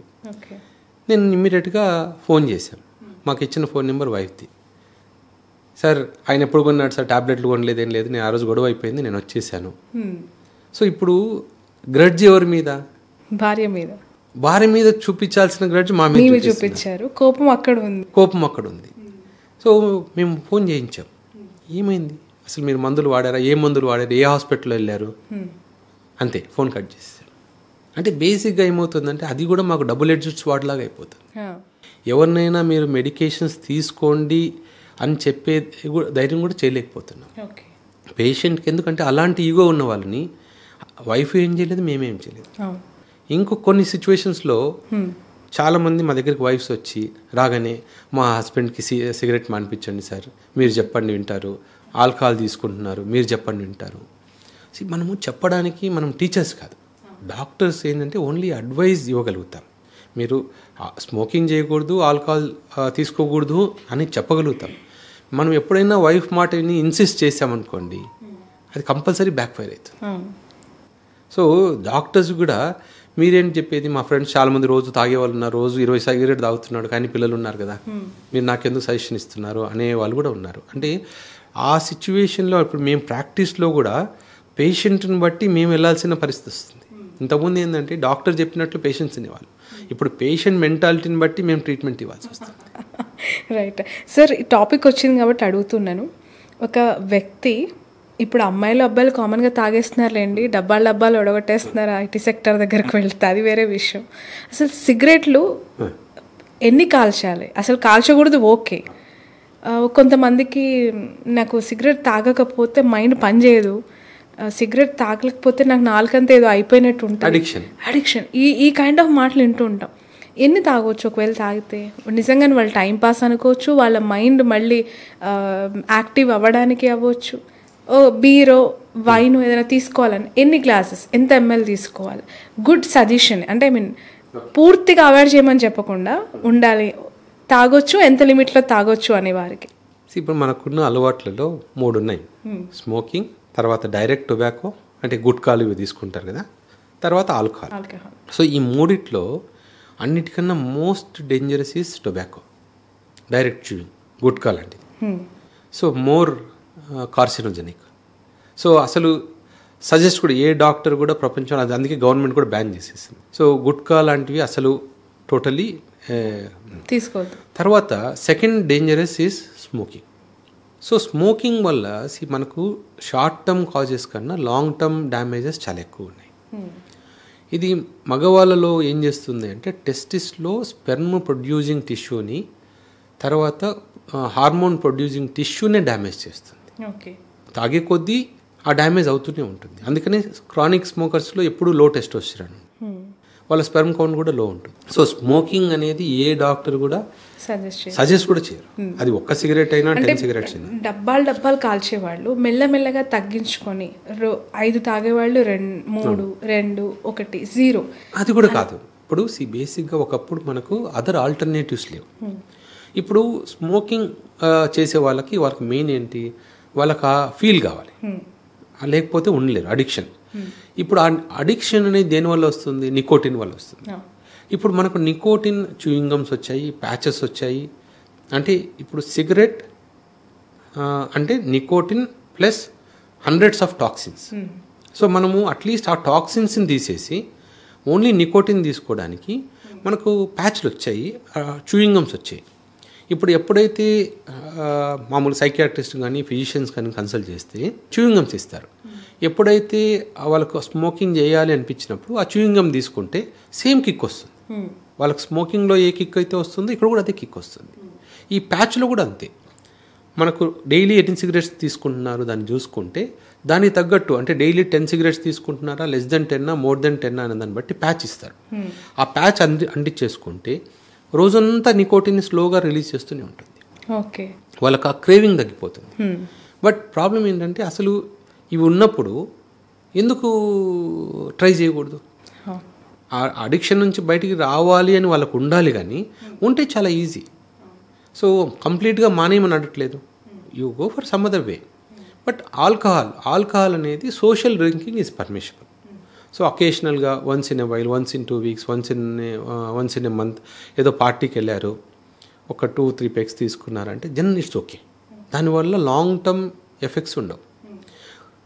క్రానిక్ డ్రింకర్స్ అంటే రోజు కానీ ఆల్టర్నేట్ డే కానీ కంటిన్యూస్గా ఆల్కహాల్ తీసుకునే వాళ్ళకి లాంగ్ టర్మ్ సైడ్ ఎఫెక్ట్స్ ఉన్నాయి. బట్ మగవాళ్ళు కాస్ట్లీ బ్రాండ్స్ తాగితే చాలా స్టేటస్కి సింబల్ అని అంటుంటారు, బట్ హెల్దీ అని కూడా జస్టిఫై చేసుకుంటూ ఉంటారు చాలామంది. ఇంత కాస్ట్లీ వైన్ తాగాను, అమెరికా నుంచి బ్రాండ్ వచ్చింది, సో చాలా మంచిదంట హెల్త్కి, 1980 1990 ఇలా చెప్తూ ఉంటారు. నాకు అర్థం కాలేదు సార్, అది అసలు ఎంతవరకు వాస్తవం? నిజంగానే నిజంగానే కొంతవరకు రిఫైన్డ్ ఆల్కహాల్. ఓకే. ఆల్కహాల్లో కూడా 2 టైప్స్ ఉన్నాయి, బ్లెండెడ్ ఆల్కహాల్ అని, సింగిల్ మాల్స్ అని ఉంటాయి. ఈ మాల్స్ అనేసరికి ఎక్కువ రోజులు అయ్యేసరికి అంటే బేసిక్గా ఇట్స్ డ్రింకింగ్ హ్యాబిట్. ఇప్పుడు మీకు వెస్ట్రన్ కంట్రీస్కి వెళ్ళినప్పుడు ఎవరు కూడా, ఇప్పుడు మన ఇండియాలో ఉన్న డ్రింకింగ్ కల్చర్ వేరే, వెస్ట్రన్ కల్చర్ వేరే. వెస్ట్రన్ కల్చర్కి వెళ్తే వాళ్ళు డైలీ తాగే వాళ్ళు కూడా ఉన్నారు, 30 ml తీసుకుంటారు. వాళ్ళు ఏంటి స్లోగా ఓన్లీ 30 ml తీసుకున్నారంటే ఓన్లీ ఐస్ క్యూబ్స్ వేసుకొని మెల్లగా సిప్ చేస్తారు. అది వాళ్ళు రోజంతా ఒక 2 hours బయట ఉంటే ఆ 2 hours అదే పెగ్లో తీసుకుంటారు కొంచెం కొంచెం. మన ఇండియాలో అలా కాదు, కూల్ డ్రింక్స్ కలుపుకుంటారు, సోడా కలుపుకుంటారు, కంటిన్యూస్గా తాగుతూనే ఉంటారు, దానికి లిమిట్ లేదు. ఒక పెగ్గుతో ఆగేది కాదు.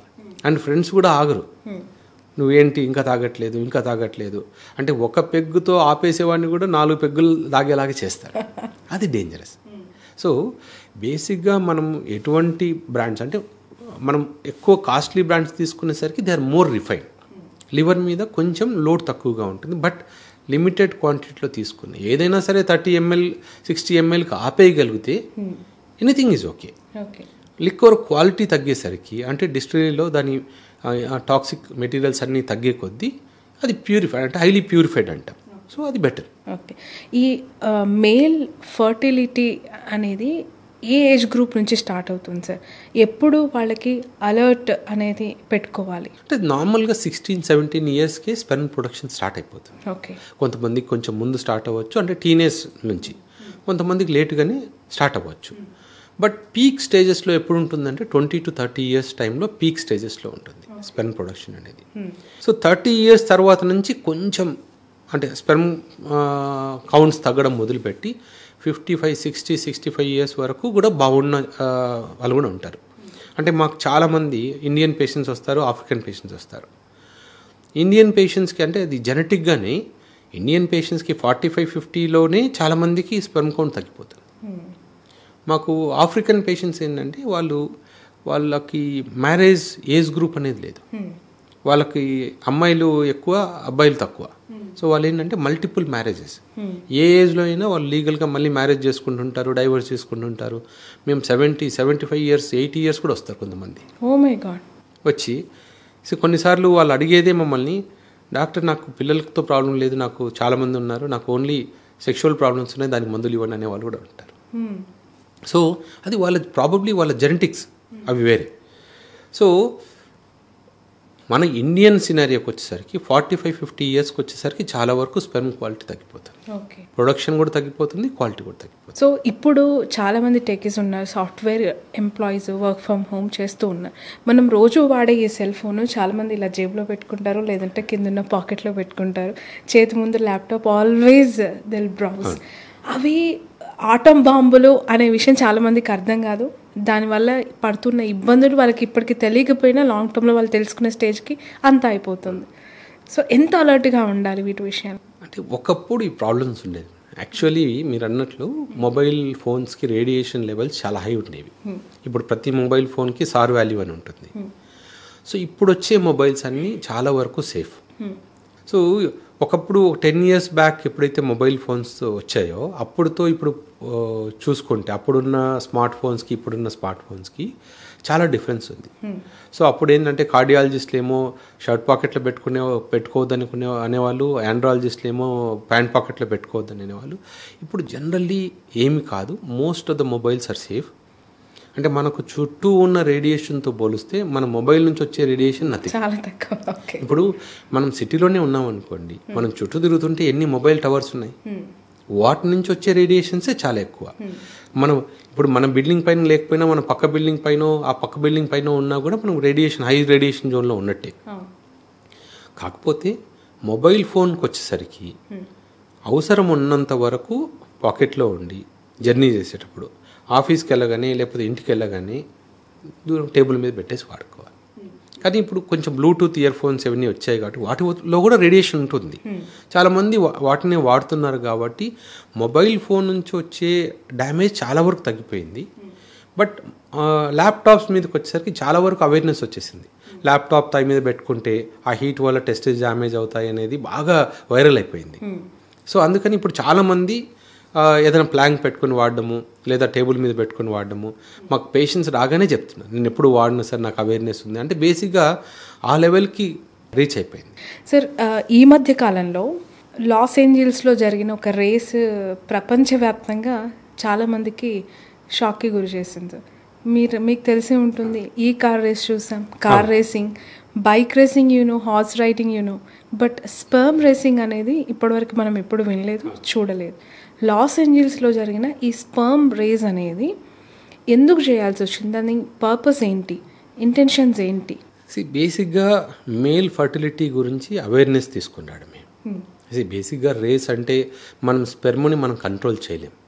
మన స్పెర్మ్ ఎలా వెళ్తుంది, ఎన్ని స్పెర్మ్స్ ముందుకు వెళ్తున్నాయి అనేది మనం ఎప్పుడు కంట్రోల్ చేయలేం. కాకపోతే ఆ రేస్కి మెయిన్ ఉద్దేశం ఏంటంటే మగవాళ్ళలో ఫర్టిలిటీ లెవెల్స్ తగ్గిపోతున్నాయి. సో మీరు ఆ అవేర్నెస్ ఎప్పుడైతే పెరుగుతుందో దాని గురించి డిస్కషన్ స్టార్ట్ అవుతుంది. ఇప్పుడు ఆ స్పెర్మ్ రేస్ గురించి స్టార్ట్ అయినప్పుడు బ్యాక్గ్రౌండ్లో ఎందుకు చేయాల్సి వచ్చిందని పెరుగుతుంది. తర్వాత అసలు ఎందుకు తగ్గిపోతుంది అనే దాని గురించి అవేర్నెస్ చర్చ జరుగుతుంది. సో ఎలాంటి ఫుడ్స్ తీసుకోవాలి, ఎలాంటి కేర్ తీసుకోవాలి, ఇవన్నీ కూడా ఆ బ్యాక్గ్రౌండ్ మెసేజ్ ఒక థింగ్ని హైలైట్ చేసి దాని చుట్టూ మేల్ ఫర్టిలిటీ ఇంపార్టెంట్ని మనము హైలైట్ చేయడానికి చేసిన రేసే. బేసిక్గా అక్కడ ఏం చేశారంటే ఇద్దరిని తీసుకొని అంటే ఆ ఇద్దరిని స్పెర్మ్ మొటిలిటీ పెరగడానికి మెడికేషన్స్ బాగా ఇచ్చి చేశారు. కానీ బట్ బేసిక్గా మనం గుర్తుపెట్టుకోవాల్సింది ఏంటంటే స్పెర్మ్ ఓన్లీ స్పీడ్ అనేది ఇంపార్టెంట్ కాదు. ఇప్పటికి కూడా మనకు స్పెర్మ్ సీమెన్ అనాలిసిస్ మనం చేసుకున్నప్పుడు సీమెన్లో 3 ఇంపార్టెంట్ ఫ్యాక్టర్స్ ఉంటాయి. ఎంత కౌంట్ ఉంది, ఎన్ని మొటైల్ స్పెర్మ్స్ ఉన్నాయి, వాటిల్లో ఎన్ని నార్మల్గా ఉన్నాయి. అన్నిటికన్నా ముఖ్యం ఏంటంటే ఆ థర్డ్ది మార్ఫాలజీ అంటాం. అంటే ఇప్పుడు 100 స్పెర్మ్స్ ఉండి 100 స్పెర్మ్స్కి 100 స్పెర్మ్స్ అబ్నార్మల్గా ఉన్నాయనుకోండి, మనకి యూజే లేదు. సో ఇప్పుడు ఇంకా అడ్వాన్స్డ్ టెస్ట్లు కూడా వచ్చాయి. స్పెర్మ్లో ఉన్న డిఎన్ఏని కూడా మనము ఎన్ని స్పెర్మ్స్ డిఎన్ఏ హెల్తీగా ఉందని చూసేంత అడ్వాన్స్డ్ టెస్ట్ కూడా వచ్చాయి. దాన్ని డిఎన్ఏ ఫ్రాగ్మెంటేషన్ టెస్ట్ అంటాం.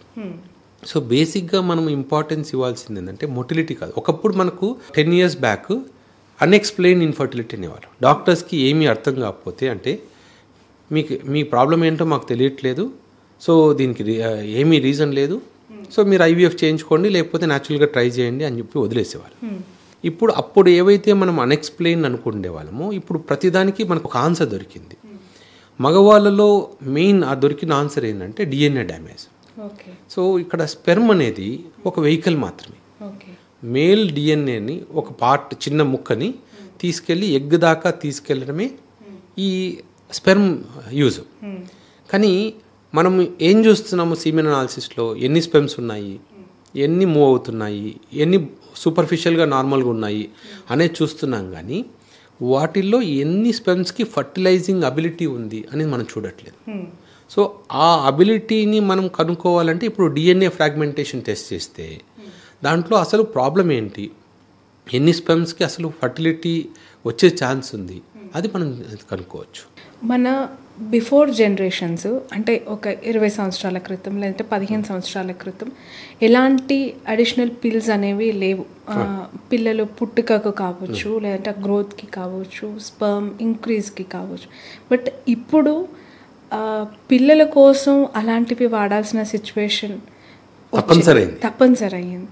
ఇన్ ఫ్యూచర్ ఎలా ఉండబోతోంది అంటే సో ఇన్ ఫ్యూచర్ మనము 2 డిఫరెంట్ సినారియోస్ చూస్తాం. అంటే ఇంకొక షాకింగ్ థింగ్ ఏంటంటే నెక్స్ట్ జనరేషన్ ఇప్పుడు మనం అనుకుంటున్నాం కదా చాలామందికి కోరికలు తగ్గిపోతున్నాయి, ఈ హైపో యాక్టివ్ సెక్షువల్ డిజైర్తో చాలామంది పుడుతున్నారు పిల్లలని. వీళ్ళు పెద్దవాళ్ళు అయ్యేసరికి పెళ్ళి చేసుకోవాలని ఆలోచనే లేకుండా ఉన్నవాళ్ళు చాలామంది అవుతారు. ఇప్పుడు కూడా మీరు చిన్నపిల్లల్ని చాలామందిని అడగండి, మీకు తెలిసిన చిన్నపిల్లల్ని ఏమవుతావంటే చాలామంది నేను పెళ్ళి చేసుకోను అనేవాళ్ళు చాలామంది పెరిగిపోతున్నారు. నెక్స్ట్ మనకు మేజర్ ప్రాబ్లం అదే. అసలు పెళ్ళంటేనే ఇంట్రెస్ట్ లేని జనరేషన్ నెక్స్ట్ జనరేషన్ వస్తుంది. ఓకే. సో అప్పుడు ఫర్టిలిటీ మా వాళ్ళ అవసరమే కూడా ఉండదు, ఎందుకంటే పెళ్ళి చేసుకోము అన్నప్పుడు ఇంకా అవసరమే లేదు. సో అది చాలా మేజర్ ఫ్యాక్టర్. ఇంకొకటి నెక్స్ట్ జనరేషన్కి చాలా వరకు ఇప్పుడున్న జనరేషన్కి నెక్స్ట్ జనరేషన్కి చాలా డిఫరెన్సెస్ కనిపిస్తాయి. ఇప్పుడు మనం చాలామంది పిల్లలకు ఆస్తులు కూడా పెడుతున్నారు, పిల్లలకి ఇల్లు ఉండాలి, కార్లు ఉండాలి, పొలాలు ఉండాలని చూస్తున్నాం కదా. నెక్స్ట్ జనరేషన్ కిడ్స్కి అవన్నీ ఇంట్రెస్ట్ ఉండదు. స్థిరాస్తుల మీద కానీ ఇంట్రెస్ట్ లేని వాళ్ళు చాలామంది ఉంటారు. Only rented houses, rented cars, నెలకు వస్తే శాలరీ వస్తే ఖర్చు పెట్టుకునే వాళ్ళు ఎక్కువ మంది అవుతారు. సో ఇవన్నీ కూడా పోతాయి నెక్స్ట్ ఒక 10 yearsలో చూస్తే. ఇవన్నీ వచ్చే చేంజెస్. తర్వాత మనము ఈ నెక్స్ట్ జనరేషన్కి వచ్చేసరికి టాబ్లెట్స్ తీసుకుంటేనే, అంటే మనం ఇప్పుడు కూడా మేలుకొని మళ్ళీ యంగ్ ఏజ్లోనే పెళ్ళిళ్ళు చేయడం మొదలు పెడితే మళ్ళీ ఫర్టిలిటీ రేట్స్ పెరుగుతాయి. సో అప్పుడు ఫర్టిలిటీ సెంటర్స్ అవసరం ఉండదు, మాలాంటి డాక్టర్స్ అవసరం కూడా ఉండదు. ఇవన్నీ కాకుండా మనం ఇట్లాగే ఉంటే ఏదైనా పిల్లలు కనాలంటే కంపల్సరీ ఏఏ కావాలి. నెక్స్ట్ జనరేషన్కి ఈవెన్ ఇప్పుడు ఆల్రెడీ మనకు ఫర్టిలిటీలో కూడా ఏఏ వచ్చేసింది. సో ఇప్పుడు ఎంబ్రియాలజిస్ట్ అవసరం లేదు, అన్నీ రోబోట్సే చేస్తున్నాయి. అవే స్పెమ్స్ని ఏ స్పెమ్ కావాలో పికప్ చేసుకుంటుంది, ఏ ఎగ్ కావాలో పికప్ చేసేసుకుంటుంది. సో నెక్స్ట్ జనరేషన్ వచ్చే వాళ్ళలో కూడా సో ప్రాబ్లం ఏమవుతుందంటే అసలు జెనెటిక్ మెటీరియల్ ఎలాంటి మెటీరియల్ ట్రాన్స్మిట్ అవుతుంది నెక్స్ట్ జనరేషన్కి, అది కూడా మన కంట్రోల్లో ఉండట్లేదు. మనం సిస్టమ్ చేంజ్ అయ్యి మళ్ళీ మ్యారేజెస్ అన్నీ తొందరగా, అంటే ఎర్లీ మ్యారేజెస్ సిస్టమ్కి రాకపోతే నెక్స్ట్ పాపులేషన్ ఆటోమేటిక్గా కంట్రోల్ అయిపోతుంది. సో రెండోది అసలు ఏదైనా డాక్టర్స్ పిల్లలు కావాలంటే కంపల్సరీ డాక్టర్ దగ్గరికి వెళ్ళాలి, పిల్లలు వద్దనుకుంటే అసలు పెళ్లి చేసుకునే వాళ్ళు కూడా ఉంటారు. ఓకే సార్, మీరు ఇంతకుముందు అన్నారు ఏఐ బేబీకి సంబంధించి రీసెంట్గా మెక్సికోలో జరిగిన బర్త్ ఏఐ అసిస్టెడ్ బేబీకి సంబంధించి చాలా షాక్కి గురి చేసింది సార్. అది ఓకే, ఇప్పుడు కన్సీవబుల్ లైఫ్ అనే ఆర్గనైజేషన్ ద్వారా బేబీ వచ్చేసింది, మనం మాట్లాడుకుంటున్నాం. But in future next coming డేస్లో ఒక తల్లి తండ్రి తమకి పుట్టబోయే బిడ్డ ముక్కు ఎలా ఉండాలి, కళ్ళు ఎలా ఉండాలి, ఏ కళ్ళు ఏ రంగులో ఉండాలి, డిజైనర్ బేబీస్ అంటే అది కూడా బొటిక్ ఓరియంటెడ్గా వాళ్ళే స్కెచ్ చేసేసి గ్రాఫ్ వేసేసి ఇస్తే దానికి తగ్గట్టు పిల్లల్ని ఇస్తుంది ఏఐ అనేది నిజం అంటారా? అది జరగబోతుందా? నాకు చాలా షాకింగ్ అనిపిస్తుంది. ఇప్పుడు అసలు పెళ్ళే చేసుకోకూడదు అనే వాళ్ళు కొంతమంది ఉన్నారు, పెళ్లి చేసుకున్నా పిల్లలు కనకూడదు అనే వాళ్ళు చాలా మంది ఉన్నారు. సో అలాంటి వాళ్ళు కొన్ని సంవత్సరాల తర్వాత పిల్లలు కావాలి అంటే న్యాచురల్గా పిల్లలు బట్టి పరిస్థితి అసలు ఉండదు. సో వాళ్ళకి కావాల్సింది పిల్లలు. సో వాళ్ళకు డిజైనర్ బేబీస్కి వెళ్తారు. మీకు షాకింగ్గా ఉండొచ్చు, మా ఫ్రెండ్ సర్కిల్లోనే ఒక ఫ్రెండ్ ఉన్నాడు, మా డాక్టర్ సర్కిల్లోని. ఆ అబ్బాయి లేట్ మ్యారేజ్. ఆ అబ్బాయి పిల్లల కోసం అంటే సింగిల్. సో మ్యారేజ్ కావాలి అంటే జనరల్గా ఆయనకి మ్యారేజ్ చేసుకోవాలనే థాట్ రాలేదు, డిలే అయింది. సో ఆయన పిల్లల కోసమే ఆయనకు వచ్చి నాకు ఇలాంటి అబ్బాయి కావాలి, ఈ ఫీచర్స్ ఉండాలి. సో ఆ అబ్బాయి చూసుకొని ఇప్పుడు డోనర్ ఎగ్స్ కావాలి కదా, డోనర్ ఎగ్స్ ఒక రష్యన్ అమ్మాయిని ఫొటోస్లో ప్రొఫైల్స్లో చూసి ఆ అమ్మాయిని ఇండియాకి పిలిపించేసుకొని ఆ అమ్మాయి ఎగ్స్ తీసుకొని ఈయన స్పెర్మ్స్తో మిక్స్ చేసి మళ్ళీ సరగేట్ కావాలి కదా. అప్పుడు ఇండియాలో సరగేసి అప్పుడు లేదు. మళ్ళీ సరగేట్ ఎవరు లీగల్గా అలౌడ్ ఉన్నది ఎదర్ థాయిలాండ్ లేకపోతే కెన్యా. సో కెన్యన్ సరగేట్ని తీసుకొని ఈ రెండుని ఆల్రెడీ అంటే ఇక్కడ ఈయన స్పెర్మ్ని ఆ రష్యన్ అమ్మాయి ఎగ్ని తీసుకొని కెన్యన్ అమ్మాయి దీంట్లో చూసుకొని పిల్లల్ని అన్నాడు. సో అంటే ఆల్రెడీ మనం అనుకుంటున్నాం కానీ ఎక్కడో అవుతుంది, ఆల్రెడీ ఇవి చాలా వరకు స్టార్ట్ అయిపోయాయి. ఆ రష్యన్ అమ్మాయి ఎలాంటి ఫీచర్స్ ఉండాలి దానికోసం ఆల్మోస్ట్ 6 months రీసెర్చ్ చేశాడు. అంటే ఇలా ఉండాలి, అమ్మాయి నచ్చట్లేదు, ఆ అమ్మాయికి మళ్ళీ పిలిపించడము, జెనెటిక్ టెస్ట్ చేయించాడు. అతను పెళ్లి చేసుకోలేదు కానీ అనుకున్న బాబునైతే కన్నాడు.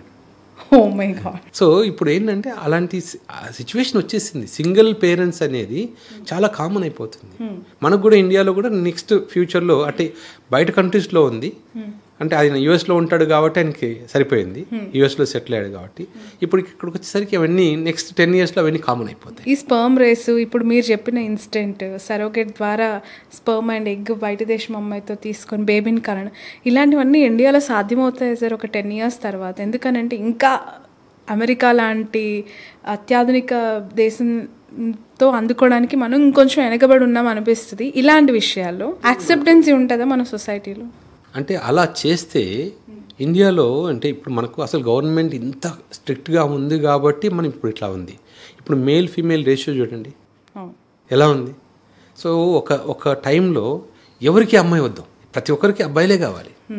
సో అలా ఆలోచించడం వల్లనే కదా ఇప్పుడు అమ్మాయిలకి అబ్బాయిలకి రేషియోలు చేంజెస్ వచ్చేసాయి. సో ఇప్పుడు ఏంటంటే ఇండియన్ గవర్నమెంట్ సెక్స్ సెలెక్షన్ అనేది టోటలీ బ్యాన్ చేసింది. సో అలాంటి రూల్స్ని ఇప్పుడిప్పుడే రిలాక్స్ చేయదు. ఎందుకంటే ఇంకా మనకు విలేజెస్లో ఫీమేల్ ఫిట్సైడ్ అంటే స్కాన్ చేయించేసుకొని అమ్మాయి అయితే అబార్షన్ చేయించుకునే ఇవి ఇంకా చాలా కామన్గా నడుస్తుంది. సో ఓన్లీ అబ్బాయిలు కావాలి అని ట్రై చేసే వాళ్ళు కూడా ఉన్నారు. బయట కంట్రీస్లో అలాంటి రూల్స్ ఏం లేవు. ఇప్పుడు మనం స్కాన్ చేసుకోగానే కూడా అమ్మాయి అబ్బాయి ముందే చెప్పేస్తున్నారు. ఇండియాలో అది ఇల్లీగల్. సో ఇండియాలో అంత సులభంగా ఆ రూల్ చేంజ్ అవ్వకపోవచ్చు. ఒకవేళ పొరపాటున అటువంటి డెసిషన్ గవర్నమెంట్ తీసుకుంటే ఇట్స్ ఎ డిజాస్టర్. అంటే కొంతమందికి ఇప్పుడు అవేర్నెస్ అనేది ఇప్పుడు నాలాంటి వాడికి నాకు అమ్మాయిలు కావాలి, నేను ఇద్దరు అమ్మాయిలు కావాలనుకున్నాను, అట్లీస్ట్ ఒకరన్నా అమ్మాయి పుడతారనుకుంటే నాకు 2 అబ్బాయిలే పుట్టారు. సో నేను మళ్ళీ 3వసారి ట్రై చేద్దాము అంటే మళ్ళీ 3వసారి అబ్బాయి పుడితే సో నేను ట్రై చేయలేకపోయాను. ఇప్పుడు నాలాంటి వాళ్ళందరూ ఆప్షన్ ఉందనుకోండి ట్రై చేస్తూనే ఉంటారు. ఇంతకుముందు మీరు చూసే ఉంటారు కంటిన్యూస్గా 4 అమ్మాయిలు 5 అమ్మాయిలు తర్వాత ఒక అబ్బాయి, అంటే అబ్బాయి కోసం ట్రై చేసేవాళ్ళు. సో పాపులేషన్కి కంట్రోల్ ఉండదు కాబట్టి గవర్నమెంట్ ఆ రూల్స్ అలౌ చేయదు, ఇండియాలో అలౌ చేయదు. బట్ వెస్ట్రన్ కంట్రీస్లో ఓకే. సార్ మెయిల్ విషయానికి వస్తే ఇంతకుముందు మీరు చెప్పినట్టు ఈ వ్యామోహమా లేదంటే ఈ పిచ్చ వెర్రితనమా, పెళ్ళి వద్దు, అమ్మాయితో సంసార జీవితం వద్దు, పిల్లల్ని కనాలి, పిల్లలు ఎవరైనా అడాప్షన్ అయినా ఓకే, కనైనా కనొచ్చు, బట్ ఆ డాక్టర్ చేసినట్టు సాధారణ పీపుల్ చేయలేరు కాబట్టి ఎవరినైనా ఒకరిని దత్తత తీసుకొని పెంచు. అలా హీరోయిన్స్ని కూడా చాలామందిని మనం చూసాం. ఎందుకు సార్ వాళ్ళలో ఎలాంటి ఆలోచన విధానం ఉంటే అలాంటి నిర్ణయాల సైడ్ వాళ్ళు వెళ్తూ ఉంటారు? మెయిన్లీ పేరెంట్స్ని చూసాం. ఇప్పుడు పేరెంట్స్ ఇద్దరు గొడవ పడుతున్నారు అనుకో, జనరల్లీ పేరెంట్స్ ఎప్పుడు గొడవ పడినప్పుడు పిల్లల్లో వాళ్ళకి తెలియకుండానే వాళ్ళ కాన్ఫిడెన్స్ లెవెల్స్లో ఉంటాయి. పెళ్ళి అంటే ఒక అవర్షన్ వస్తుంది, ఇలా రోజు కొట్టుకోవడానికి కోసం మనం ఎందుకు పెళ్లి చేసుకోవాలి అని వస్తుంది. సో అలాంటి పేరెంట్స్ ఉన్నప్పుడు ఈ ప్రాబ్లమ్స్ ఎక్కువగా ఉంటున్నాయి. సో రోజు కొట్టుకోవడం కన్నా పెళ్ళయ్యి ప్రశాంతంగా సింగిల్గా ఉందాము అన్నదే వాళ్ళ ఐడియా. సరే ఇప్పుడు పెళ్ళైన తర్వాత రోజు నాకు బేబీ మీద రైట్స్ ఉన్నాయి, నాకు బేబీ మీద రైట్స్ ఉన్నాయి, తర్వాత కోర్టులకు వెళ్ళడము, గొడవలు. ఇప్పుడు అసలు ఎంత కామన్ అయిపోయిందంటే డైవర్స్ కావాలంటే ఒక అమ్మాయికి అబ్బాయిని సింపుల్గా నాకు డైవర్స్ కావాలి, నేను నీతో ఉండలేను అని చెప్పే రోజులే వెళ్ళిపోయాయి. సో అబ్బాయి డైవర్స్ ఇవ్వడు, ఒకవేళ అయినా కూడా ఏం చేస్తున్నారు, ఈ అబ్బాయి ఇంపార్టెంట్ అని కేసు పెడుతున్నారు. చాలా కామన్ అది. డైవర్స్ కావాలి అంటే లాయర్ల దగ్గరికి వెళ్తే అబ్బాయి ఇంపార్టెంట్ అని కేసు పెట్టేసేయండి, అయిపోయింది. పాపం ఈ అబ్బాయి అసలు ఒకటి పరువు పోతుంది, తనకి ఏ ప్రాబ్లం లేకపోయినా ఇంపార్టెంట్ కాదు అని ప్రూవ్ చేసుకోవాలి, మళ్ళీ పెళ్లి చేసుకోవాలంటే మళ్ళీ ఇబ్బంది. సో రెండోది ఇప్పుడు ఇవన్నీ ఉన్నాయంటే మళ్ళీ ఒక లా ఉంది, ఫీమేల్ హరాస్మెంట్ అని చెప్పి ఉమెన్ అదో బిల్ ఉంది కదా. సో ఈజీ ఒక్క కేసు పెడుతూనే అందరినీ తీసుకెళ్ళి లోపలేస్తున్నారు. సో ఇవన్నీ చూసిన తర్వాత ఇవన్నీ మనకెందుకు, సరే సింగిల్గా ఉంటే సరిపోలేదా అన్న దాని గురించి చాలామంది ఆలోచిస్తారు. సార్ ప్రతి నెల మెన్స్ట్రువల్ టైంలో ఆ 5 రోజులు అమ్మాయిలకి మూడ్ స్వింగ్స్ చాలా ఉంటాయి. ఒకేసారి ఆనందం, ఒకేసారి దుఃఖం, ఒకేసారి బాధ. కొంతమంది చాలా ముభావంగా 5 రోజులు గడిపేస్తారు, ఎవరితో పెద్దగా మాట్లాడరు. ఆ టైంలో ఏదో జరిగిపోయిందనే ఫీల్ వాళ్ళలో 5 రోజుల్లో చూస్తూ ఉంటారు కామన్గా. అబ్బాయిలకి కూడా అలా మూడ్ స్వింగ్స్ ఉంటాయా? ఉంటే ఏ టైంలో ఉంటాయి? వాళ్ళ మూడ్ స్వింగ్ని ఎదుటోళ్ళు ఎట్లా గుర్తుపట్టగలుగుతారు? అబ్బాయిల్లో జనరల్గా మూడ్ స్వింగ్స్ ఉండవండి. ఎందుకంటే అది హార్మోనల్ ఫ్లక్చువేషన్స్ వచ్చినప్పుడే మూడ్ స్వింగ్స్ వస్తాయి. సో ఎప్పుడైతే ఎవరికైనా టెస్టోస్టిరాన్ బాగా లో ఉందనుకోండి, దెన్ మూడ్ స్వింగ్స్ వస్తాయి. అంటే టెస్టోస్టిరాన్ బార్డర్ లైన్లో ఉన్నప్పుడు ఒకలాగా బిహేవ్ చేస్తారు, హార్మోన్స్ తక్కువ ఉన్నప్పుడు ఒకలాగా బిహేవ్ చేస్తారు.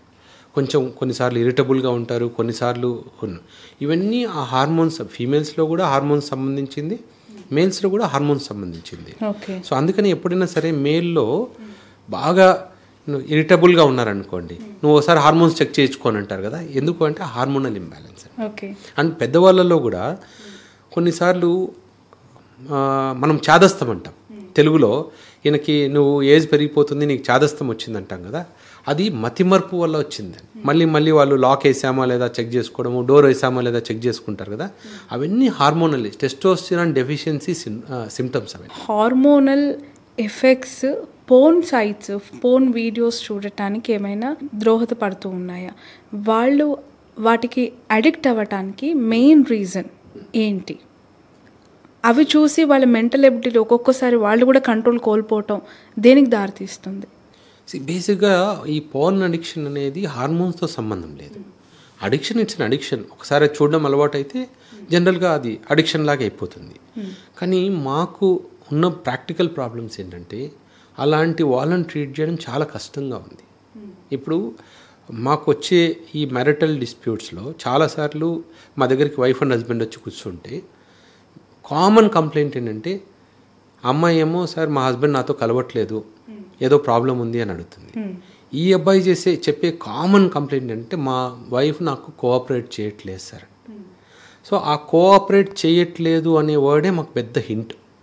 మేము ఏం కోఆపరేట్ చేయట్లేదు అని అడిగామనుకోండి, ఈ పోర్న్ అడిక్ట్స్కి ఏంటంటే వాళ్ళకు నార్మల్ సెక్షువల్ ఫంక్షన్ ఏంటి, నార్మల్ సెక్షువల్ అంటే ఎలా ఉంటుంది, ఇంటర్కోర్స్ అంటే ఏంటి, వాటి మీద అవగాహన ఉండదు. వాళ్ళు అంత ఊహాజనిత ప్రపంచంలోనే ఆలోచిస్తారు. ఎందుకంటే వాళ్ళు పార్న్ చూస్తేనే, అలా పార్న్ వీడియోస్లో ఎలా ఉందో అలా చేస్తేనే అది ఇంటర్కోర్స్ అని అనుకుంటారు, వాళ్ళు సెక్స్ అనుకుంటారు. సో ఇప్పుడు ఇండియన్ ఫీమేల్స్ ఎప్పుడు కూడా అంత ఫార్వర్డ్గా ఉండరు సెక్షువల్ ఈ పార్న్ వీడియోస్లో ఉన్నట్టు. వీళ్ళకేంటి అలా అలవాటు అయిపోయింది కాబట్టి, మా వైఫ్ ఆ పార్న్ వీడియోలో ఉన్నట్టు బిహేవ్ చేస్తేనే నాకు ప్లెజర్ వస్తుంది అన్నీ దీంట్లో ఉంటారు. అది చాలా మేజర్ ఇష్యూ. ఎందుకంటే ఈ నార్మల్గా మీరు కలవాలి కదా అంటే, మా వైఫ్ నాకు కోఆపరేట్ చేస్తేనే నేను కలవగలుగుతాను. పాపం మా అమ్మాయి చేయలేదు పార్న్ వీడియోలో ఉన్నట్టు. సో ఆ అడిక్షన్లోంచి బయటికి తీసుకొని రావడం అనేది ఇంపాసిబుల్. ఓకే, మేము ఎంత ఎందుకంటే దానికి టాబ్లెట్స్ ఉండవు. వాళ్ళంతకు వాళ్ళు దాన్ని వీడియోను ఆపేసేసి అసలు న్యాచురల్గా ఎలా ఉంటుంది అనేది. అందుకని వాళ్ళకి ఇప్పుడిప్పుడు వాళ్ళని మేము సెక్షువల్ కౌన్సిలింగ్ పంపిస్తున్నాం. సో అలాంటి వాళ్ళు మీ దగ్గర చాలా మంది వస్తూ ఉన్నారు. కామన్ అది. ఓకే, బట్ వాళ్ళకి బేబీని కనాలి, ఒక మనం కూడా మంచి లైఫ్ స్టైల్ లీడ్ చేయాలి, మంచి బేబీతో మనం కూడా ముందుకు వెళ్ళాలి లైఫ్లో అనే ఆలోచనలు కూడా ఉండవు అనుకుంటా. ఉంటాయి, అవన్నీ ఉంటాయి. కాకపోతే ఏంటంటే వాళ్ళు అది న్యాచురల్గా ఉన్న ప్రొసీజర్ని యాక్సెప్ట్ చేయలేకపోతారు. ఓకే సార్, ఈ జనరేషన్ అంతా కూడా పోటీ ప్రపంచం, నిత్యం పరుగుల జీవితం, డబ్బు కోసం పరిగెత్తడమే లైఫ్ స్టైల్గా మారిపోయింది. సో పరిగెత్తి అబ్బాయిలు తమకున్న లైఫ్ స్టైల్, తమకున్న కోరికలు, తమకు కావాల్సిన నీడ్స్ అన్నీ కూడా అఫ్కోర్స్ విత్ ఎలాంగ్ పెళ్ళి, పిల్లలు, సెక్స్ ఇవన్నీ కూడా వదిలేసుకుంటున్నారా? దేనికోసమో తెలియని ప్రయాణం, పోటీ ప్రపంచంలో బతుకుతున్నారా అంటే? డెఫినెట్గా కొంతమంది అయితే అదే దాంట్లో ఉన్నారు. ఎందుకంటే ఇంతకుముందు పెళ్ళి కావాలి అంటే క్రైటీరియాస్ ఏముండేవి కాదు. పెళ్ళి వస్తే పెళ్ళి చేసేవాళ్ళు. ఇప్పుడేంటి, పెళ్ళి కావాలి అంటే మంచి డిగ్రీ ఉండాలి, మంచి జాబ్ ఉండాలి, ప్రమోషన్ రావాలి, ఎంత ప్యాకేజ్ ఉంది, సొంత ఇల్లు ఉందా లేదా, సొంత కారు ఉందా లేదా, ఇవన్నీ చూసుకున్న తర్వాతనే పెళ్ళికి ప్రిపేర్ అవుతున్నారు. సో ఈవెన్ పిల్లలు కనడానికి కూడా sir promotion, next year promotion వస్తుంది, ఆ తర్వాత పిల్లల్ని కంటాం, అలాంటి సిచ్యువేషన్కి వెళ్తున్నారు. ఎందుకంటే వేరే వాళ్ళని చూసి కంపేర్ చేసుకొని, ఓకే వాళ్ళు మంచి ఇంట్లో ఉంటున్నారు, సో నేను కూడా మంచి ఇంట్లో ఉన్న తర్వాతనే పిల్లల్ని కంటాను అనే ఒకటి, నాకు ప్రమోషన్ వచ్చిన తర్వాత నేను పెళ్లి చేసుకుంటాననే వాళ్ళు కూడా చాలామంది ఉన్నారు. సో మాకు వచ్చే పేషెంట్స్ని కూడా ఏమమ్మా టాబ్లెట్స్ తీసుకుంటున్నారు కదా, ట్రై చేశారా అంటే, లేదు సార్ నెక్స్ట్ ఇయర్ వేరే ఇంటికి షిఫ్ట్ అవుతున్నాం, ఆ ఇంటికి వెళ్ళిన తర్వాత పిల్లల్ని కన్నామని ప్లాన్ చేస్తున్నాం అంటారు. బేసిక్గా ఇవన్నీ ఏంటంటే వేరే వాళ్ళతో కంపేర్ చేసుకుంటూ ఒక రేస్లోకి వెళ్ళిపోయారు వీళ్ళు. కాకపోతే ఇంకో కల్చర్ కూడా ప్యారల్గా డెవలప్ అవుతుంది. మీరు ఇప్పుడు గచ్చిబౌలికి వెళ్ళి చూడండి. నేనే చాలా రోజుల తర్వాత గచ్చిబౌలి గౌలిదొడ్డి సైడ్ వెళ్ళాను. కో లివింగ్ హాస్టల్స్, మీకు ఆ కాన్సెప్ట్ తెలుసా అసలు? విన్నాను సార్ నేను కూడా, బట్ ఇన్డెప్త్గా వినలేదు. మీరు ఇప్పుడు అంటే నాకు సడన్గా స్ట్రైక్ అయింది. కో లివింగ్ హాస్టల్స్ ఒకే రూమ్లో ఎవరైనా ఉండొచ్చు. అబ్బాయి ఉండొచ్చు, అబ్బాయి ఉండొచ్చు, అమ్మాయి ఉండొచ్చు, అమ్మాయి ఉండొచ్చు. అసలు అలాంటి కాన్సెప్ట్ ఉందని నేనేదో క్యాజువల్గా డ్రైవింగ్ చేసుకుంటూ వెళ్తుంటే ఆ రూట్లో కో లివింగ్ హాస్టల్స్ అన్నాయి. అలా వెళ్తుంటే అన్ని బోర్డు అవి కనిపిస్తున్నాయి. తర్వాత ఏంటి కో లివింగ్ హాస్టల్ అంటే, మెజారిటీ కపుల్స్ అందరూ ఇప్పుడు ఐటీ సెక్టర్లో కానీ బయట ఉన్న వాళ్ళందరూ కూడా దే కో లివింగ్. అంటే వాళ్ళకి ఇంకా పెళ్ళితో అవసరం లేదు, హ్యాపీగా సెక్షువల్ లైఫ్ ఉంది, సెక్షువల్ పార్ట్నర్స్ ఈజీగా దొరుకుతున్నారు. సో వాళ్ళకు పెళ్ళి చేసుకోవాలి అనే ఐడియా కూడా, ఇప్పుడు ఎందుకు ప్రశాంతంగా ఉన్నాం, ఎందుకు పెళ్ళి చేసుకొని ప్రాబ్లమ్స్ క్రియేట్ చేసుకోవాలి అనే ఇది కూడా ఉంది. అసలు ఎటు వెళ్తుంది సార్ కల్చర్, ఎటువైపు వెళ్తుంది అంటే టూ ఎక్స్ట్రీమ్స్. నిజంగానే వాళ్ళకి ఫ్యామిలీ నుంచి ఫోర్స్ వచ్చి, ప్రెషర్ వచ్చి, నువ్వు పెళ్లి చేసుకొని తీరాలని ఫోర్స్ పెట్టేసి, చేసుకోకపోతే చచ్చిపోతావు అని పేరెంట్స్ బెదిరిస్తే అప్పుడు వాళ్ళ పరిస్థితి ఏంటి? అమ్మాయి కానీ అబ్బాయి అంటే కొంచెం తప్పించుకోవచ్చేమో, బట్ అమ్మాయి ఎటు వెళ్ళిపోతుంది అలాంటి సిచ్యువేషన్లో ఉన్న అమ్మాయి? అంటే మేము టూ ఎక్స్ట్రీమ్స్ చూస్తున్నాం. మేము మ్యారిటల్ కాన్ఫ్లిక్ట్స్ ఎక్కువ చూస్తాం కదా.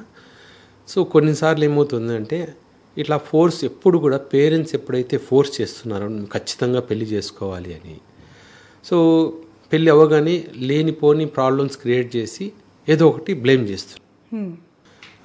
రీసెంట్గా ఒక సిచ్యువేషన్ ఏంటంటే, ఈ అబ్బాయి నాతో కలిసి ఉండట్లేదు, ఈ అబ్బాయికి ఇంపార్టెంట్, నేను ఈ అబ్బాయితో ఉండలేను అని చెప్పి అమ్మాయి చెప్పింది. పేరెంట్స్ అందరు తీసుకుని వచ్చారు అబ్బాయిని.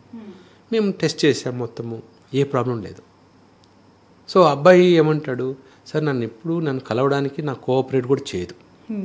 సో తనకి మ్యారేజ్ ఇష్టం ఉందో లేదో మీరు కనుక్కోండి, నాకైతే అలాగే అనిపిస్తుంది. సో ఫస్ట్ 6 months మ్యారేజ్ అవుతూనే అమ్మాయి చెప్పిందంట అబ్బాయికి, మనం ఒక 6 months నేను ఎగ్జామ్స్ ఉన్నాయి క్లియర్ చేయాలి, ఇంటర్వ్యూస్ ఉన్నాయి క్లియర్ చేయాలి, అంతవరకు మనం కలవద్దు అని. ఇప్పుడు ఆ 6 months అమ్మాయి చెప్పిన మాట విని నమ్మేశాడు, రెస్పెక్ట్ ఇచ్చి కలవకుండా వదిలేశాడు. 6 months తర్వాత అమ్మాయి వెళ్ళి, మేము 6 months అయింది, ఒకసారి కూడా నన్ను కలవలేదు, ఆ అబ్బాయికి ఏదో ప్రాబ్లం ఉందని చెప్పి స్టార్ట్ చేసింది. ఇవన్నీ అయిన తర్వాత, మేము అన్నీ ఎవాల్యుయేట్ చేసిన తర్వాత, మేము జనరల్గా ఒక్కొక్కరిని పిలిచి కౌన్సిలింగ్ చేస్తాం కదా. అబ్బాయిని పిలిచాను, ఆ అబ్బాయికి ఏం ప్రాబ్లం లేదని అర్థమైపోయింది. అమ్మాయిని పిలిచి, అమ్మాయి ఈయనకి ఏం ప్రాబ్లం లేదు, సో ఏం లేదు, కొన్ని రోజులు మెడిసిన్స్ పెడితే, అంటే కొన్నిసార్లు భయంతో కూడా అట్లా ఉంటుంది, so he is perfectly all right, so మీ వాళ్ళని పిలిచేస్తున్నాను చెప్తున్నాను, సో ఏం కాదు, ధైర్యంగా నువ్వు వెళ్ళిపోయి మళ్ళీ, అంటే ఇంటికి వెళ్ళి వచ్చేసింది అమ్మాయి, వెళ్ళి ఉండు అంటుంటే, then she started cry. Sir నాకు ఈ పెళ్ళి ఇష్టం లేదు, మా వాళ్ళు ఫోర్స్ఫుల్గా మ్యారేజ్ చేశారు సార్, నాకు ఏదో ఈ మ్యారేజ్ నుంచి బయటపడడానికి నాకు వేరే దారి కనిపించలేదు, అందుకే అబద్ధం చెప్పేది. ఇప్పుడు పాపం మా అబ్బాయి పరిస్థితి ఏంటి? సో పాపం ఏంటంటే, ఈ చిన్న ఇష్యూ గురించి అమ్మాయి ముందే ధైర్యంగా పేరెంట్స్తో నాకు పెళ్ళి ఇష్టం లేదు, నేను సింగిల్గా ఉండిపోతాను అని చెప్తే చాలా ఈజీగా ఉండేది. ఒక అమ్మాయి నా దగ్గరికి వచ్చింది, అంటే ఒక 7-8 years బ్యాక్. సో అమ్మ నేను I'm a male specialist, men specialist, నేను అమ్మాయిల్ని మేము కాదు, మీరు గైనకాలజిస్ట్ కలవాలి అంటే, లేదు సార్ మీరు కౌన్సిల్ చేస్తారన్నాను, మీరు మా పేరెంట్స్ని కౌన్సిల్ చేయాలండి. పేరెంట్స్ని తీసుకొని వచ్చింది. దే ఆర్ ఫ్రమ్ వెరీ అంటే బేసిక్ మిడిల్ క్లాస్ ఫ్యామిలీ. ఈ అమ్మాయి she did BTech from IIT. Right. So రాగానే, సార్ నాకు మగవాళ్ళంటే ఇష్టం లేదు, సో నాకు పెళ్ళి చేసుకోవాలని ఇష్టం లేదు, నేను యుఎస్కి వెళ్ళిపోతాను, నాకు యుఎస్లో ఒక అమ్మాయితో పెళ్లి చేసుకొని నేను సెటిల్ అవ్వాలని నాకు ఉంది. సో మా పేరెంట్స్ పెళ్లి చేసుకోవాలని నన్ను ఫోర్స్ చేస్తున్నారు, సో మీరు వాళ్ళకి చెప్పేయండి. యాక్చువల్గా నాకు అది నచ్చింది, ఎందుకంటే at least she was bold enough, నాకు పెళ్ళి ఇష్టం లేదు, నేను అమ్మాయినే పెళ్లి చేసుకుంటాను అని వాళ్ళకు ధైర్యంగా చెప్పగలిగింది. ప్రాబబ్లీ ఆర్ ఎడ్యుకేషన్, అంటే ఆ ఎడ్యుకేషన్ లెవెల్స్ హెల్ప్ చేయగలిగాయి. ఇప్పుడు కూడా అబ్బాయిలు చాలామంది అంటే అట్లా హోమోసెక్షువల్స్ అంటారు కదండి, గేస్ అంటారు, అలా ఉండి కూడా చెప్పకుండా స్టిల్ పెళ్లి చేసుకుంటున్నారు. సో ఎందుకంటే ఆ ధైర్యం సొసైటీలో, నాలో ప్రాబ్లం ఉంది అని అనుకొని కూడా, తెలిసి కూడా ఏముంది పెళ్ళైన తర్వాత చూద్దాంలే అని చేసుకునే వాళ్ళు కూడా చాలామంది ఉంటారు. అప్పుడు ఏమవుతుందంటే పాపం అమ్మాయి she has to suffer. AI అసిస్టెడ్కి సంబంధించి మొన్న న్యూస్ చూసిన తర్వాత రాను మీరు అన్నట్టే డిజైన్డ్ స్ట్రక్చర్ బేబీస్ ఎట్లా ఎక్స్పెక్ట్ చేయొచ్చు, హ్యూమన్ ఇన్వాల్వ్మెంట్ లేని ట్రీట్మెంట్స్ కూడా ఉండబోతున్నాయా? అది ఎంతవరకు సాధ్యం? అది ఇంకా మనకు మినిమం 10-20 years పడుతుంది. అంటే స్టెమ్ సెల్స్ నుంచి ఇప్పుడు మనము అంటున్నాం కదా, కిడ్నీ లేకపోతే స్టెమ్ సెల్స్ ఉంటే కొత్త కిడ్నీని డెవలప్ చేయొచ్చు. ఏ ఆర్గాన్ బాడీలో లేకపోయినా, లివర్ లేకపోయినా స్టెమ్ సెల్స్తో మనం ఆ పర్టికులర్ ఆర్గాన్ని తయారు చేసేసి మనం మళ్ళీ బాడీలో మనం ట్రాన్స్ప్లాంట్ చేయొచ్చు అని మనం వింటున్నాం కదా. సో సేమ్ థింగ్, అలాంటి సెల్స్తోనే ఒక స్టెమ్ సెల్ ఉంటే చాలు. మనం ఒక బ్లడ్ డ్రాప్ ఇస్తే దాంట్లో నుంచే టెస్టిస్ డెవలప్ చేసి దాంట్లో నుంచే స్పెమ్స్ తీయడము, దాంట్లో నుంచే ఎగ్ తీయడము, దాని నుంచి కూడా చేసే రోజులు వస్తున్నాయి. సార్, ఒకవేళ రానున్న రోజుల్లో ఏఐ అడ్వాన్స్డ్గా వెళ్ళిపోతే మనిషి పిండానికి కూడా సైంటిస్టులు అవ్వాల్సిన రోజులు వస్తాయా? ఈ ఏఐతో అంతా టెక్నాలజీ వృద్ధి చెందబోతోందా? అంటే తెలియదు మాకు. ఏమవుతుంది ఫ్యూచర్లో అనేది మనం కరెక్ట్గా చెప్పలేము. కానీ బట్ ఇప్పుడున్న సైన్స్ మనకు ప్రోగ్రెస్ అవుతున్న దాన్ని బట్టి చూస్తే, ఇప్పుడున్న స్టెమ్ సెల్ రీసెర్చ్తో మనం కంపేర్ చేసుకుంటే నథింగ్ ఈజ్ ఇంపాసిబుల్. ఏదైనా చేయగలుగుతారు. సో ప్రాబ్లం ఏం ఉండదు. కాకపోతే ఏంటంటే అసలు అంటే మనం అనుకున్నట్టు పిల్లలు కావాలి అనుకునే వాళ్ళే తగ్గిపోవచ్చు. సో అలా అంటే ఒకవేళ అలాంటి సిస్టమ్ వచ్చినా that will be very expensive. Designer babies కావాలి అనుకుంటే బాగా రిచ్ పీపుల్, ఓన్లీ నాకు ఇలాంటి బేబీ కావాలనుకునే వాళ్ళకి ఈజీ అవుతుంది. కానీ కామన్ పీపుల్కి మళ్ళీ they have to go through regular fertility procedures. So అంత సులభం కాకపోవచ్చు, బట్ ఆ రోజులు ఖచ్చితంగా వస్తాయి. ఓకే, ఈ జనరేషన్లో 18-19 years క్రాస్ చేస్తున్న ఒక అబ్బాయికి మీరు ఇచ్చే అడ్వైజెస్ ఏంటి సార్? ఓకే, ఇప్పుడు ఆ ఏజ్ ఏంటంటే మనస్సు మన కంట్రోల్లో లేని వయసు. రెండోది హార్మోన్స్ మన మైండ్ సెట్ని డామినేట్ చేస్తాయి. ఇప్పుడు పెద్దల సైడ్ నుంచి చూసుకుంటే పిల్లలు రెబల్గా తయారయ్యే ఏజ్ గ్రూప్ అది. సో అంతవరకు పిల్లలు సైలెంట్గా ఉండి సడన్గా పేరెంట్స్ మీదనే తిరగబడ్డము, పేరెంట్స్ ఏదైనా అంటే మాటకు మాట చెప్పే ఏజ్ గ్రూప్ అది. సో ఆ ఏజ్లో ఏంటంటే పెద్దవాళ్ళు చెప్పేవి ఏవి వాళ్ళకి తలకెక్కువ. అంటే వాళ్ళు ఏమనుకుంటారు, నాకే బాగా అన్నీ తెలుసు, వీళ్ళు నాకేంటి చెప్పేది అనే ఏజ్ గ్రూప్లో ఉంటారు. అది ఎవరైనా సరే ప్రతి ఒక్కరూ ఆ ఫేజ్లో ఉంటారు. సో ఇక్కడ ప్రాబ్లమ్స్ ఎక్కడొస్తున్నాయంటే sexual partners, multiple sexual partners పెరిగిపోతున్నారు ఆ ఏజ్ గ్రూప్ పిల్లలకి. అండ్ డ్రగ్స్ మీద కానీ హ్యాబిట్స్ మీద కానీ ఎవరికి ఒక కంట్రోల్ ఉండట్లేదు. పెద్దలు ఏం చేస్తున్నారు, మా వాడు బాగా ఉన్నాడు, నేను సంపాదించాను, వాడికి ఏ లోటు రాకూడదు, ఎంత పాకెట్ మనీ అడిగితే అంత పాకెట్ మనీ ఇస్తున్నారు. కానీ అది ఎక్కడికి వెళ్తుంది అనేది మనందరికీ తెలుసు. సైలెంట్గానే మనకు ఈవెన్ స్కూల్స్ దాకా కూడా డ్రగ్స్ రీచ్ అయిపోయాయి. సో మనము వాటిని జాగ్రత్తగా చూసుకోవడం అనేది పేరెంట్స్ బాధ్యత. ఎందుకంటే వాళ్ళని మనం ఏం చెప్పినా కూడా మన మాట వినరు.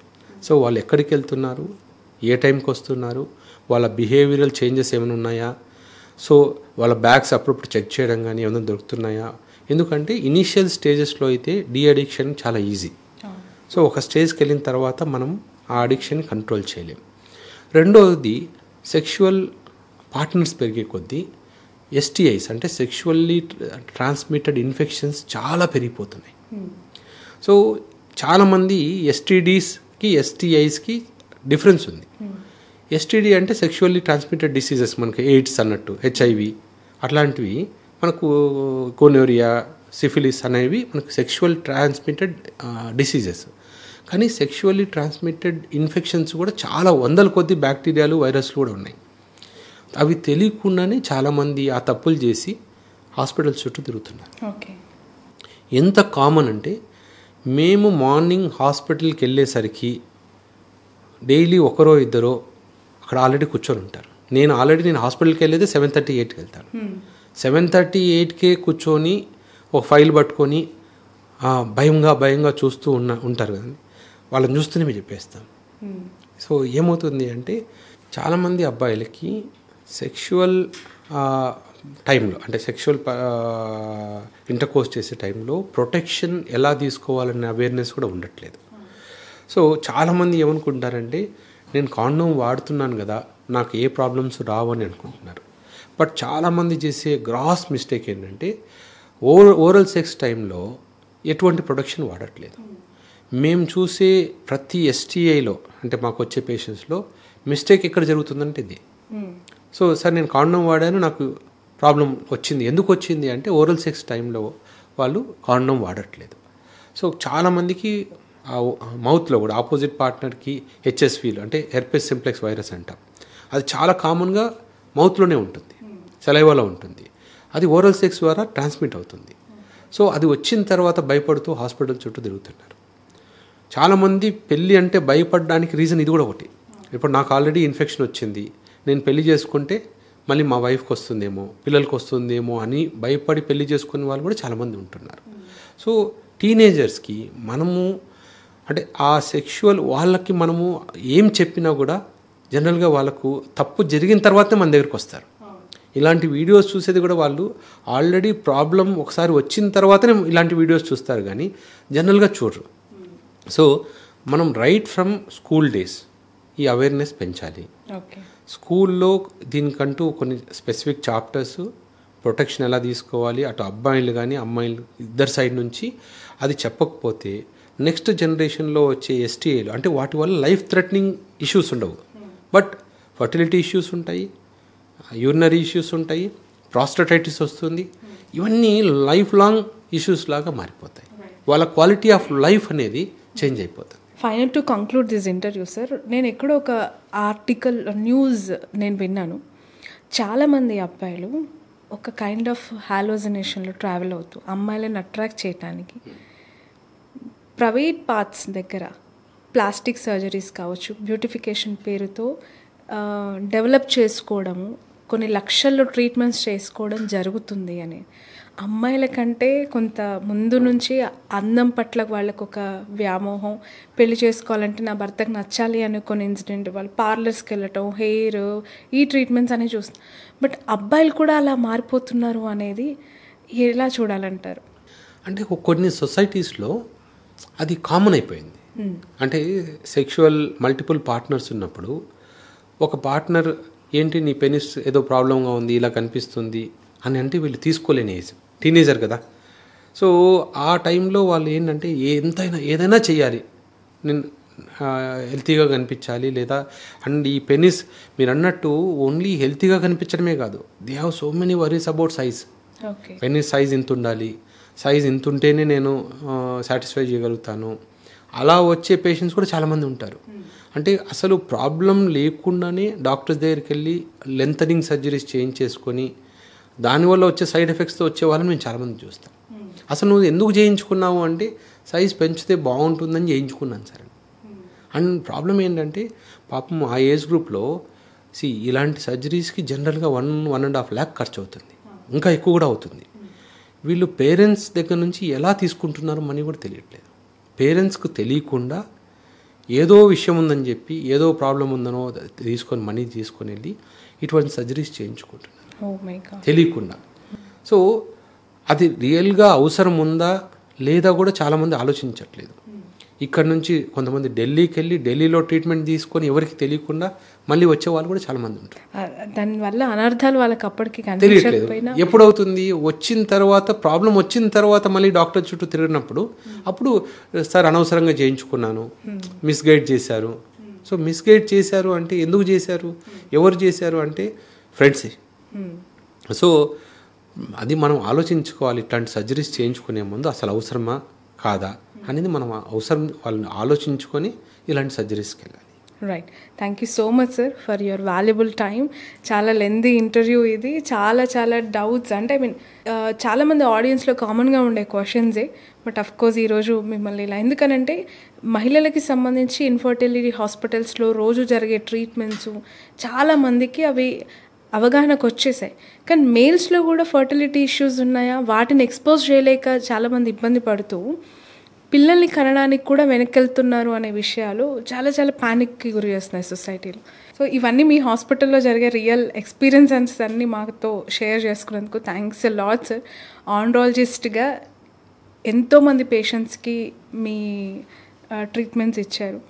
చాలామంది ఇంటర్వ్యూ చూసిన వాళ్ళు ఎంతో కొంత అవేర్నెస్ తెచ్చుకుంటారు ఈ ఇంటర్వ్యూ ద్వారా అని మనస్ఫూర్తిగా కోరుకుంటున్నాను. Thanks a lot. Thank you. ఇది డాక్టర్ ఆండ్రాలజిస్ట్ రాహుల్ రెడ్డి గారితో స్పెషల్ పాడ్కాస్ట్. డబ్బు లేని వాళ్ళు డబ్బున్న వాళ్ళు అనే సమస్య కాదు, ఒక ఊహాలోకంలో విహరిస్తూ చాలామంది యూత్ వెళ్తూ ఉన్న చెడు మార్గాల గురించి ఇంటర్వ్యూలో ఎక్స్పోజ్ చేశాం. అండ్ ఈ మధ్య కాలంలో ఫర్టిలిటీ అనేది మహిళల్లో కాదు పురుషుల్లో కూడా ఎలా పెరుగుతుంది, దాంట్లో వస్తున్న చేంజెస్ ఏంటి, ట్రీట్మెంట్స్ ఏంటి అనే దానికి సంబంధించి ఈ పాడ్కాస్ట్లో స్పెషల్గా డిస్కస్ చేయడం జరిగింది. మీ అందరికీ ఇది యూజ్ అవుతుందని 100% నేను బిలీవ్ చేస్తూ ఉన్నాను. ఖచ్చితంగా ఈ ఇంటర్వ్యూకి సంబంధించి మీ అభిప్రాయాన్ని కమెంట్ రూపంలో కూడా తెలియజేయండి. మరొక స్పెషల్ పాడ్కాస్ట్తో మీ ముందుంటాను. Thanks a lot.